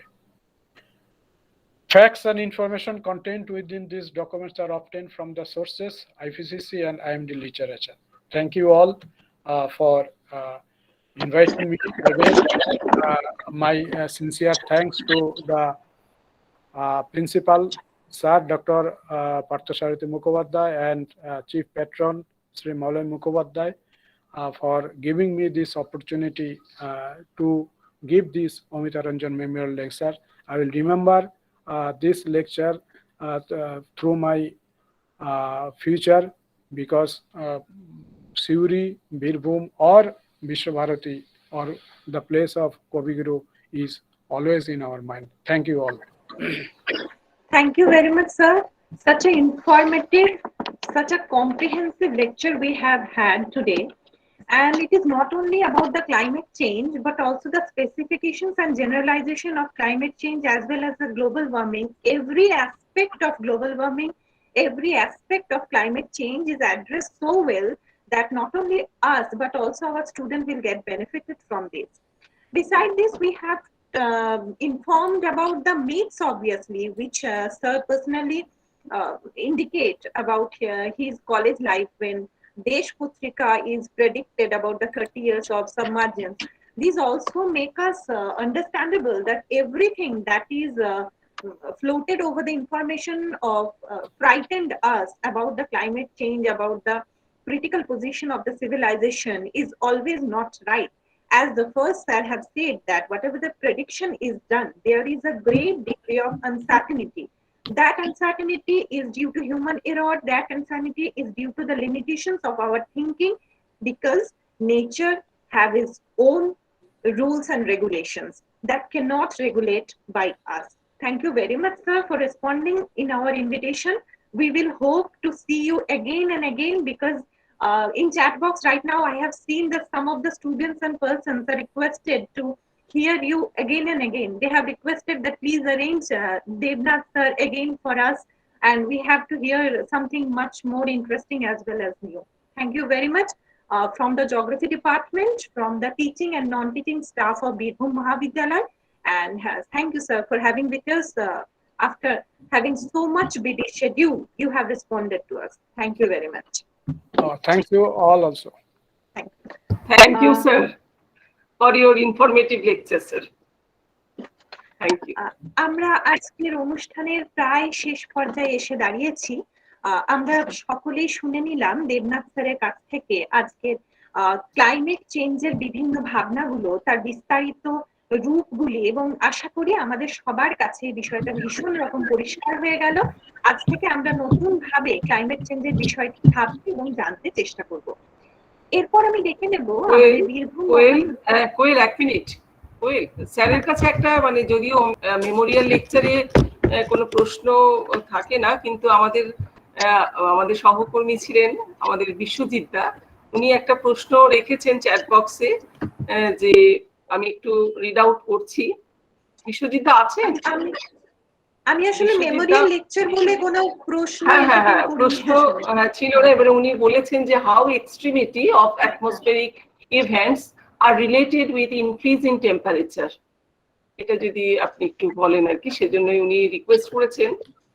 যদিও আমরা নিই না কোয়েশ্চেন, কিন্তু স্যার বিশ্বজিৎ আমাদের পুরনো কলিগ ছিলেন, আমাদের জিওগ্রাফি ডিপার্টমেন্টের অন্যতম সহকর্মী ছিলেন।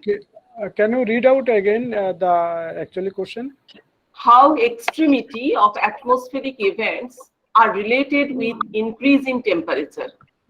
Yeah, that I told you, already I have mentioned probably.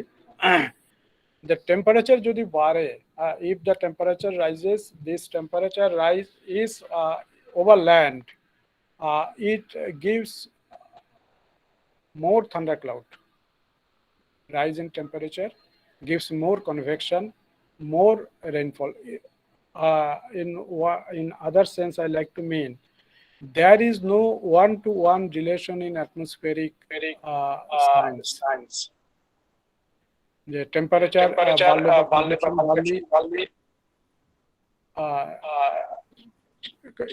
there is am I audible?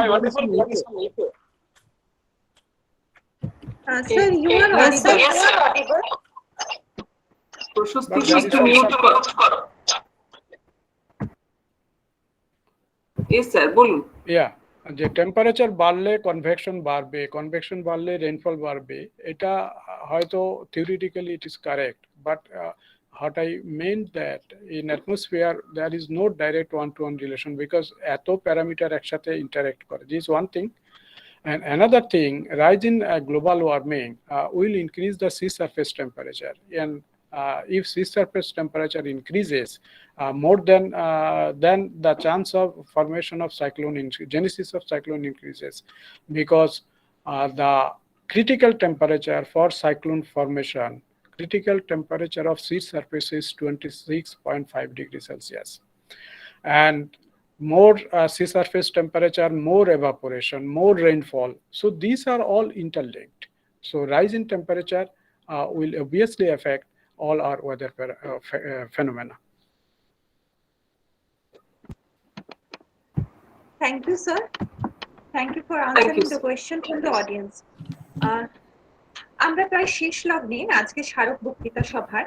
এরপর আমরা ডেকে নেব আমাদের কলেজের শিক্ষক সমিতির সম্পাদক প্রফেসর প্রসেনজিৎ মণ্ডলকে আজকের বক্তৃতা সভা সম্পর্কে কয়েক কথা বলার জন্য। প্রসেনজিৎ। থ্যাংক ইউ কোয়েল দি। আমি একটু ভিডিওটা অফ করি, কথাটা বলছি। প্রথমেই আমরা অমিতারঞ্জন মুখোপাধ্যায়ের চরণে আমার সশ্রদ্ধ প্রণাম জানাই এবং অসংখ্য ধন্যবাদ জানাই বীরভূম মহাবিদ্যালয়ের ভূগোল বিভাগকে, যারা আজকের দিনে এত সুন্দর একটা অনুষ্ঠান আমাদেরকে উপহার দিয়েছে। এবং যে বক্তা, আজকের যে প্রধান অতিথি এবং প্রধান বক্তা ডক্টর গোকুল চন্দ্র দেবনাথকেও আমি মহাবিদ্যালয়ের শিক্ষক সংসদের পক্ষ থেকে অসংখ্য ধন্যবাদ জানাই। তার যে মূল্যবান বক্তব্য এবং যে তথ্যপূর্ণ বক্তব্য শুধু আমাদের ফ্যাকাল্টি মেম্বারদেরকেই নয়, আমাদের স্টুডেন্টদেরকেও দারুণভাবে উৎসাহিত করেছে এবং এই বিষয়টা আমাদের কাছে অনেকটাই পরিষ্কার হয়েছে, যেটা হয়তো আমরা অনেকটাই বিষয়টাতে আমাদের কাছে অস্পষ্ট ছিল। এবং আরো যে জিনিসটা জানতে পারলাম যে এই ক্লাইমেট এবং ওয়েদার চেঞ্জ এটা শুধু ভূগোল বিভাগেরই বিষয় নয় বা ভূগোলের বিষয়ই নয়, এটা প্রতিটা মানুষের উপরেই এর একটা বিশাল প্রভাব রয়েছে।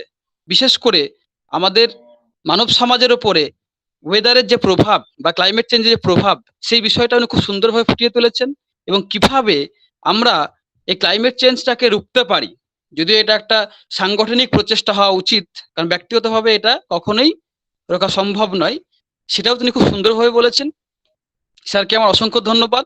এবং আমি সবশেষে আবারও বলছি, বীরভূম মহাবিদ্যালয়ের শিক্ষক সংসদের পক্ষ থেকে প্রত্যেকটা শ্রোতাকে অসংখ্য ধন্যবাদ। আজকের এই খারাপ ওয়েদারেও তারা ধৈর্য সহকারে আমাদের পুরো অনুষ্ঠানটা শুনেছে এবং দেখেছে। এবং আমি পুনরায় আবার দেবনাথ স্যারকে অসংখ্য ধন্যবাদ জানাই এবং জিওগ্রাফি ডিপার্টমেন্টকে অসংখ্য ধন্যবাদ জানাই এবং একটা সুন্দর অনুষ্ঠান উপহার দেওয়ার জন্য। যদিও এই মুহূর্তে আমাদের চিফ প্যাট্রন ডক্টর মলয় মুখোপাধ্যায়ও নেই এবং আমাদের প্রিন্সিপাল স্যারও নেই, দেখতে পাচ্ছি আমি লিস্টে, ওনাদেরকেও আমার সশ্রদ্ধ শ্রদ্ধা জানাই। Thank you Koel di, thank you মহুয়াদি। হ্যাঁ, থ্যাংক ইউ। অনেক ধন্যবাদ এখানে একটু বলে রাখি, বলি আমাদের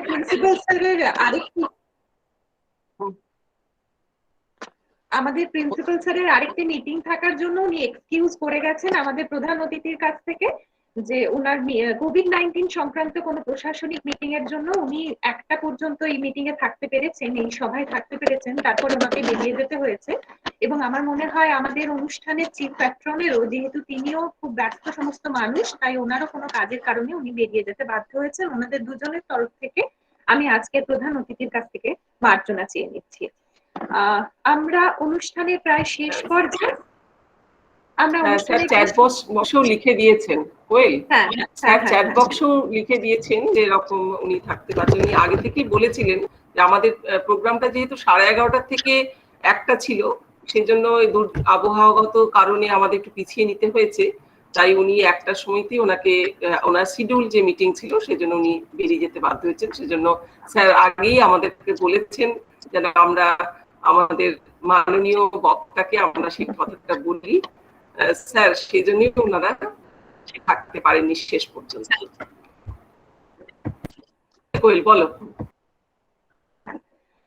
এবার আমরা অনুষ্ঠানের একেবারে শেষ পর্যায়ে, যেখানে প্রথাগতভাবে অনুষ্ঠানে উপস্থিত এবং যাদের সহচর্য ছাড়া অনুষ্ঠানটি সম্ভবপর হতো না তাদেরকে ধন্যবাদ জ্ঞাপন করবেন। এবং ধন্যবাদ জ্ঞাপন করার জন্য আমরা ডেকে নেব আমাদের বীরভূম মহাবিদ্যালয়ের ভূগোল বিভাগের অধ্যাপিকা অ্যাসোসিয়েট প্রফেসর ডক্টর প্রশস্তি ঘোষ মহাশয়াকে, যিনি আমাদের ডিপার্টমেন্টের সব থেকে সিনিয়র মোস্ট এক্সপিরিয়েন্সড টিচার, যার কাছ থেকে আমরা নিরন্তর অনেক কিছু শিখি। এবং আজকের সেমিনারও এই যে ফ্রেমওয়ার্কটা আজকের সেমিনারের হয়েছে সেটা তার মস্তিষ্ক প্রসূত। আমি ডেকে নেব আমাদের সবার প্রিয় মাননীয় অধ্যাপিকা ডক্টর প্রশস্তি ঘোষ মহাশয়াকে। দিদি। অনেক ধন্যবাদ কোয়েল, আমাকে ধন্যবাদ জ্ঞাপনের জন্য, অভ্যর্থনা জানানোর জন্য। আজকে স্বর্গীয় অমিতারঞ্জন বাবুকে শ্রদ্ধাঞ্জলি জানিয়ে আজকের স্মারক বক্তৃতার সবাইকে একটি সার্থক রূপ দেওয়ার ক্ষেত্রে প্রত্যক্ষ এবং পরোক্ষভাবে যারা তাদের সহযোগিতার হাত বাড়িয়ে দিয়েছেন তাদেরকে এবার আমাদের ডিপার্টমেন্ট বিভাগের তরফ থেকে এবং মহাবিদ্যালয়ের তরফ থেকে কৃতজ্ঞতা জ্ঞাপনের পালা। এবং এই আমাদের যে বক্তৃতা সভায় আমন্ত্রিত বক্তা যিনি, তিনি জলবায়ুর পরিবর্তনের বিভিন্ন দিক সম্পর্কে এত খুঁটিনাটি বক্তব্য রেখেছেন যে কোনো জায়গায় কোনো ফাঁক নেই যে তাতে একটু কিছু যোগ করা যায়। এবং তার এই বক্তব্যের পরে আমার এমন কোনো ধৃষ্টতা নেই যে এই বিষয় সম্পর্কে কিছু বলি। তো এই বক্তৃতা সভার প্রথমেই আমি যাকে ধন্যবাদ জ্ঞাপন করব তিনি আমাদের আজকের এই সভার প্রধান পৃষ্ঠপোষক, আমাদের মহাবিদ্যালয়ের পরিচালন সমিতির সভাপতি মাননীয় শ্রী মলয় মুখোপাধ্যায় মহোদয়। তিনি তার পেশাগতভাবেও তিনি ভীষণ ব্যস্ত মানুষ একজন এবং তার অন্যান্য কর্মকাণ্ডও অনেক আছে, তৎসত্ত্বেও তিনি আজকে কিছুটা সময় বার করে নিয়ে আমাদের মধ্যে উপস্থিত থেকে তার আশীষ বাণী দিয়েছেন। তার জন্য মহাবিদ্যালয়ের তরফ থেকে এবং আমাদের বিভাগের তরফ থেকে এবং এই অনুষ্ঠানে উপস্থিত সকলের তরফ থেকে তাকে আন্তরিক কৃতজ্ঞতা ও ধন্যবাদ জ্ঞাপন করি। এবার আমি আমাদের পৃষ্ঠপোষক আমাদের মহাবিদ্যালয়ের অধ্যক্ষ মাননীয় ডক্টর পার্থসারথী মুখোপাধ্যায় মহোদয়কে তার এইরকম একটা সভার আয়োজন করার ক্ষেত্রে উৎসাহ দানের জন্য এবং তার সুন্দর প্রাঞ্জল বক্তব্য উপস্থাপনের জন্য তাকে মহাবিদ্যালয়ের তরফ থেকে এবং আমাদের উপস্থিত সকলের তরফ থেকে ধন্যবাদ জ্ঞাপন করি এবং আন্তরিক কৃতজ্ঞতা জানাই। এই স্মারক বক্তৃতার আমাদের যিনি মূল কেন্দ্রবিন্দু এবং মূল আকর্ষণের বিষয় আমাদের আমন্ত্রিত বক্তা মাননীয় ডক্টর গোকুলচন্দ্র দেবনাথ মহোদয়, যার কাছ থেকে এই রকম ভাষণ শোনার ইচ্ছা বরাবরেরই ছিল এবং আজকে সুযোগটা পেয়ে আমরা আমাদের মহাবিদ্যালয়ের অধ্যক্ষ মহোদয়কে ধন্যবাদ জানাই। এবং তিনি তার এই বক্তব্যের মধ্যে মানে তথ্য সমৃদ্ধ, বিশ্লেষণাত্মক এবং চিত্রের মাধ্যমে যে তথ্য আমাদের সামনে তুলে ধরেছেন এবং বক্তব্যটিকে উপস্থাপন করেছেন, তাতে শুধু আমরাই নয়, এখানে উপস্থিত সকলেই আমাদের জ্ঞান ভাণ্ডারটাকে সমৃদ্ধ করতে পেরেছি। এবং আমাদের এই জ্ঞান ভাণ্ডারটাকে সমৃদ্ধ করার জন্য এবং অর্জিত যে জ্ঞানটা আজকে আমরা মানে অর্জন করলাম, এই অর্জিত জ্ঞানটাকে আমরা আগামী দিনে আমাদের কার্যের মধ্যে সংযুক্ত করতে পারবো এই আশা রাখছি। মাননীয় গোকুলচন্দ্র দেবনাথ মহোদয়কে আমাদের মহাবিদ্যালয়ের তরফ থেকে, আমাদের বিভাগের তরফ থেকে এবং অনুষ্ঠানে উপস্থিত সকলের তরফ থেকে আন্তরিক কৃতজ্ঞতা ও ধন্যবাদ জানাই। এরপর আমার ধন্যবাদ জানাবো আমার সহকর্মী, বিভাগীয় সহকর্মী অধ্যাপিকা মহুয়া সেন, ডক্টর মহুয়া সেন মহোদয়াকে, যিনি এই বক্তৃতা সভার আহ্বায়ক এবং তিনি হচ্ছেন যে আমাদের মহাবিদ্যালয় IQAC সেলের কোঅর্ডিনেটর। তার শত ব্যস্ততার মধ্যেও তিনি বিভিন্ন ভাবনা চিন্তার মধ্যে দিয়েও এই বক্তৃতা সবার পরিকল্পনাটা সার্থক রূপদান করতে সক্ষম হয়েছেন। তার জন্য বিভাগের তরফ থেকে এবং সকলের তরফ থেকে তাকে আন্তরিক কৃতজ্ঞতা ও ধন্যবাদ জানাচ্ছি। এবার আমি আন্তরিক কৃতজ্ঞতা ও ধন্যবাদ জানাবো হচ্ছে আমার সহকর্মী অধ্যাপক মীর শাহনাজ আলী এবং আমাদের প্রশাসনিক সহায়ক শ্রী সুব্রত দত্ত মহাশয়কে, যারা তাদের প্রযুক্তিগত জ্ঞান এবং কারিগরি দিক থেকে আমাদের সমস্ত, শুধু এই বক্তৃতা সভা বলে নয়, মহাবিদ্যালয়ে অনুষ্ঠিত সকল সভাকেই মানে একটা সুন্দর উপস্থাপন করার জায়গায় নিয়ে পৌঁছান তাদের বিদ্যা বুদ্ধি প্রয়োগ করে। তার জন্য তাদেরকে আমাদের সকলের তরফ থেকে আন্তরিক কৃতজ্ঞতা ও জানাই এবং ধন্যবাদ জ্ঞাপন করি। এছাড়াও এই সভায় উপস্থিত সকল গুণীজন এবং আমন্ত্রিত অধ্যাপক অধ্যাপিকা, আমাদের মহাবিদ্যালয়ের সকল অধ্যাপক অধ্যাপিকা, মাননীয় গ্রন্থাগারিক মহাশয় এবং গ্রন্থাগারের সঙ্গে যুক্ত কর্মীবৃন্দ, আমাদের সকল প্রশাসনিক সহায়কবৃন্দ, সকলকে তাদের প্রত্যক্ষ এবং পরোক্ষভাবে সহযোগিতা করার জন্য ধন্যবাদ জ্ঞাপন করি এবং কৃতজ্ঞতা জানাই। সবশেষে যাদের মানে সক্রিয় উপস্থিতি ছাড়া অনুষ্ঠানটা আরো সৌন্দর্য হতো না, সৌন্দর্য লাভ করতো না, সেই আমাদের প্রিয় ছাত্রছাত্রীরা তাদের সক্রিয় উপস্থিতি এবং আমাদের এই বক্তৃতা সভাটাকে আরো শ্রীমণ্ডিত করে তুলেছে।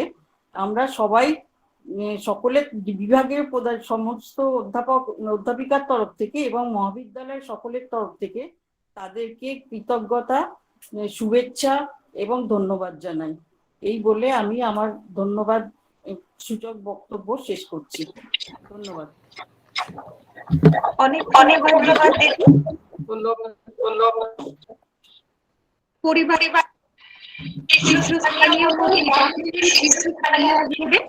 আপনি আজকে সভায় উপস্থিত ব্যক্তিকে ধন্য জ্ঞাপনের মাধ্যমে আজকে সভার আমরা এসে গেছি। উপস্থিত সকল গুণীজন বিদগ্ধ মানুষদেরকে যথাযথ জায়গায় আমার সহকর্মীদের অনেক শুভেচ্ছা, ছাত্রছাত্রীদের আজকে সভার সমাপ্তি ঘোষণা করে নিচ্ছি আজকে স্মারক বক্তৃতার আহ্বায়ক। মহুয়াদি, আজকের এই স্মারক বক্তৃতায় একদম ইকো হচ্ছে না, ইকো হচ্ছে না, ইকো হয়নি তো। হ্যালো, আচ্ছা আচ্ছা, ঠিক আছে। আমি প্রশস্তিদিকে ধন্যবাদ জানাচ্ছি। প্রশস্তিদিকে আমি ধন্যবাদ জানাচ্ছি আমাদের ভূগোল বিভাগের পক্ষ থেকে। উনি আমাদের সমগ্র অনুষ্ঠানের আজকের অমিতা রঞ্জন মেমোরিয়াল লেকচারের স্মারক বক্তৃতার ধন্যবাদ জ্ঞাপন করেছেন। তার জন্য আমি ওনাকে অসংখ্য ধন্যবাদ জানাচ্ছি। এবং আমি আমার কনসেপ্ট নোটেও আমি বলেছি যে প্রশস্তিদি এই প্রপোজালটা দিয়েছিলেন, আমাদের বক্তার নাম প্রপোজ করে বলেছিলেন যে আমাদের গোকুলচন্দ্র দেবনাথ মহাশয়কে যদি আমরা ক্লাইমেট চেঞ্জের ব্যাপারে বলি তাহলে খুব ভালো হয়, এবং সঙ্গে সঙ্গে আমরা সকলেই অ্যাকসেপ্ট করেছি। সেজন্য সত্যি আমরা খুবই কৃতজ্ঞ যে ওনার মতো একজন মানুষকে আমরা আমাদের মধ্যে পেয়েছি, যাকে আমরা মিডিয়াতে প্রায়শই দেখি এবং সেটা উনি খুব সুন্দরভাবে সহজ সরল ভাবে স্টুডেন্টদেরকে বোঝালেন, আমাদের সকলকে বোঝালেন, এবং আবার আমরা যেন আবার পরবর্তীকালে যেন ওনাকে পাই সেটা। হ্যাঁ, বলো বলুন। বলছি মাননীয় গোকুলচন্দ্র দেবনাথ মহোদয়ের কাছে আমাদেরও আরেকটাও দাবি রইল যে আগামী দিনে আমরা যেন ওনাকে আবার পাই, কারণ স্মারক বক্তৃতা যেহেতু, সেই জন্য আমাদের অনেক প্রশ্ন থাকা সত্ত্বেও নিয়ন্ত্রণ করতে হয়েছে নিজেদেরকে কৌতূহল মেটানো থেকে। সেটা যেন আমরা আগামী দিনে ওনাকে আমাদের মধ্যে পেয়ে সেইগুলো যেন কৌতূহল যেন নিবারণ করতে পারি। pandemic madam period আচ্ছা, অনেক ধন্যবাদ স্যার, আপনাকে আবার পাবো জেনে আশ্বস্ত করলেন আপনি, তার জন্য অনেক ধন্যবাদ জানাচ্ছি, আমার প্রণাম নেবেন। আর আমি আমাদের এই সমগ্র অনুষ্ঠানটিকে সুন্দরভাবে পরিচালনা করার জন্য আমাদের ভূগোল বিভাগের ডক্টর কোয়েল পালকে আমি অসংখ্য ধন্যবাদ জানাই। কোয়েল, খুব সুন্দরভাবে তুমি প্রোগ্রামটা সঞ্চালনা করেছো তুমি, সেই জন্য সঞ্চালক হিসাবে তোমাকে আমার বিশেষ কৃতজ্ঞতা এবং ধন্যবাদ। এবং উপস্থিত সকলকেই আমার ধন্যবাদ জানাচ্ছি। আমাদের আজকের এই অমিতা রঞ্জন মেমোরিয়াল লেকচার আমরা এখানেই শেষ করছি। স্যার আবার আসবেন, এটাই আমরা আপনার কাছে আমাদের চাওয়া পাওয়া আর কি। সেটাই। হ্যাঁ স্যার, প্রণাম নেবেন। হ্যাঁ স্যার, প্রণাম আপনাকে। প্রণাম নেবেন। আপনারা ভালো থাকবেন। Thank you all for inviting me also. হ্যাঁ, thank you sir. Thank you sir. Thank you. সকলকেই ধন্যবাদ জানাচ্ছি।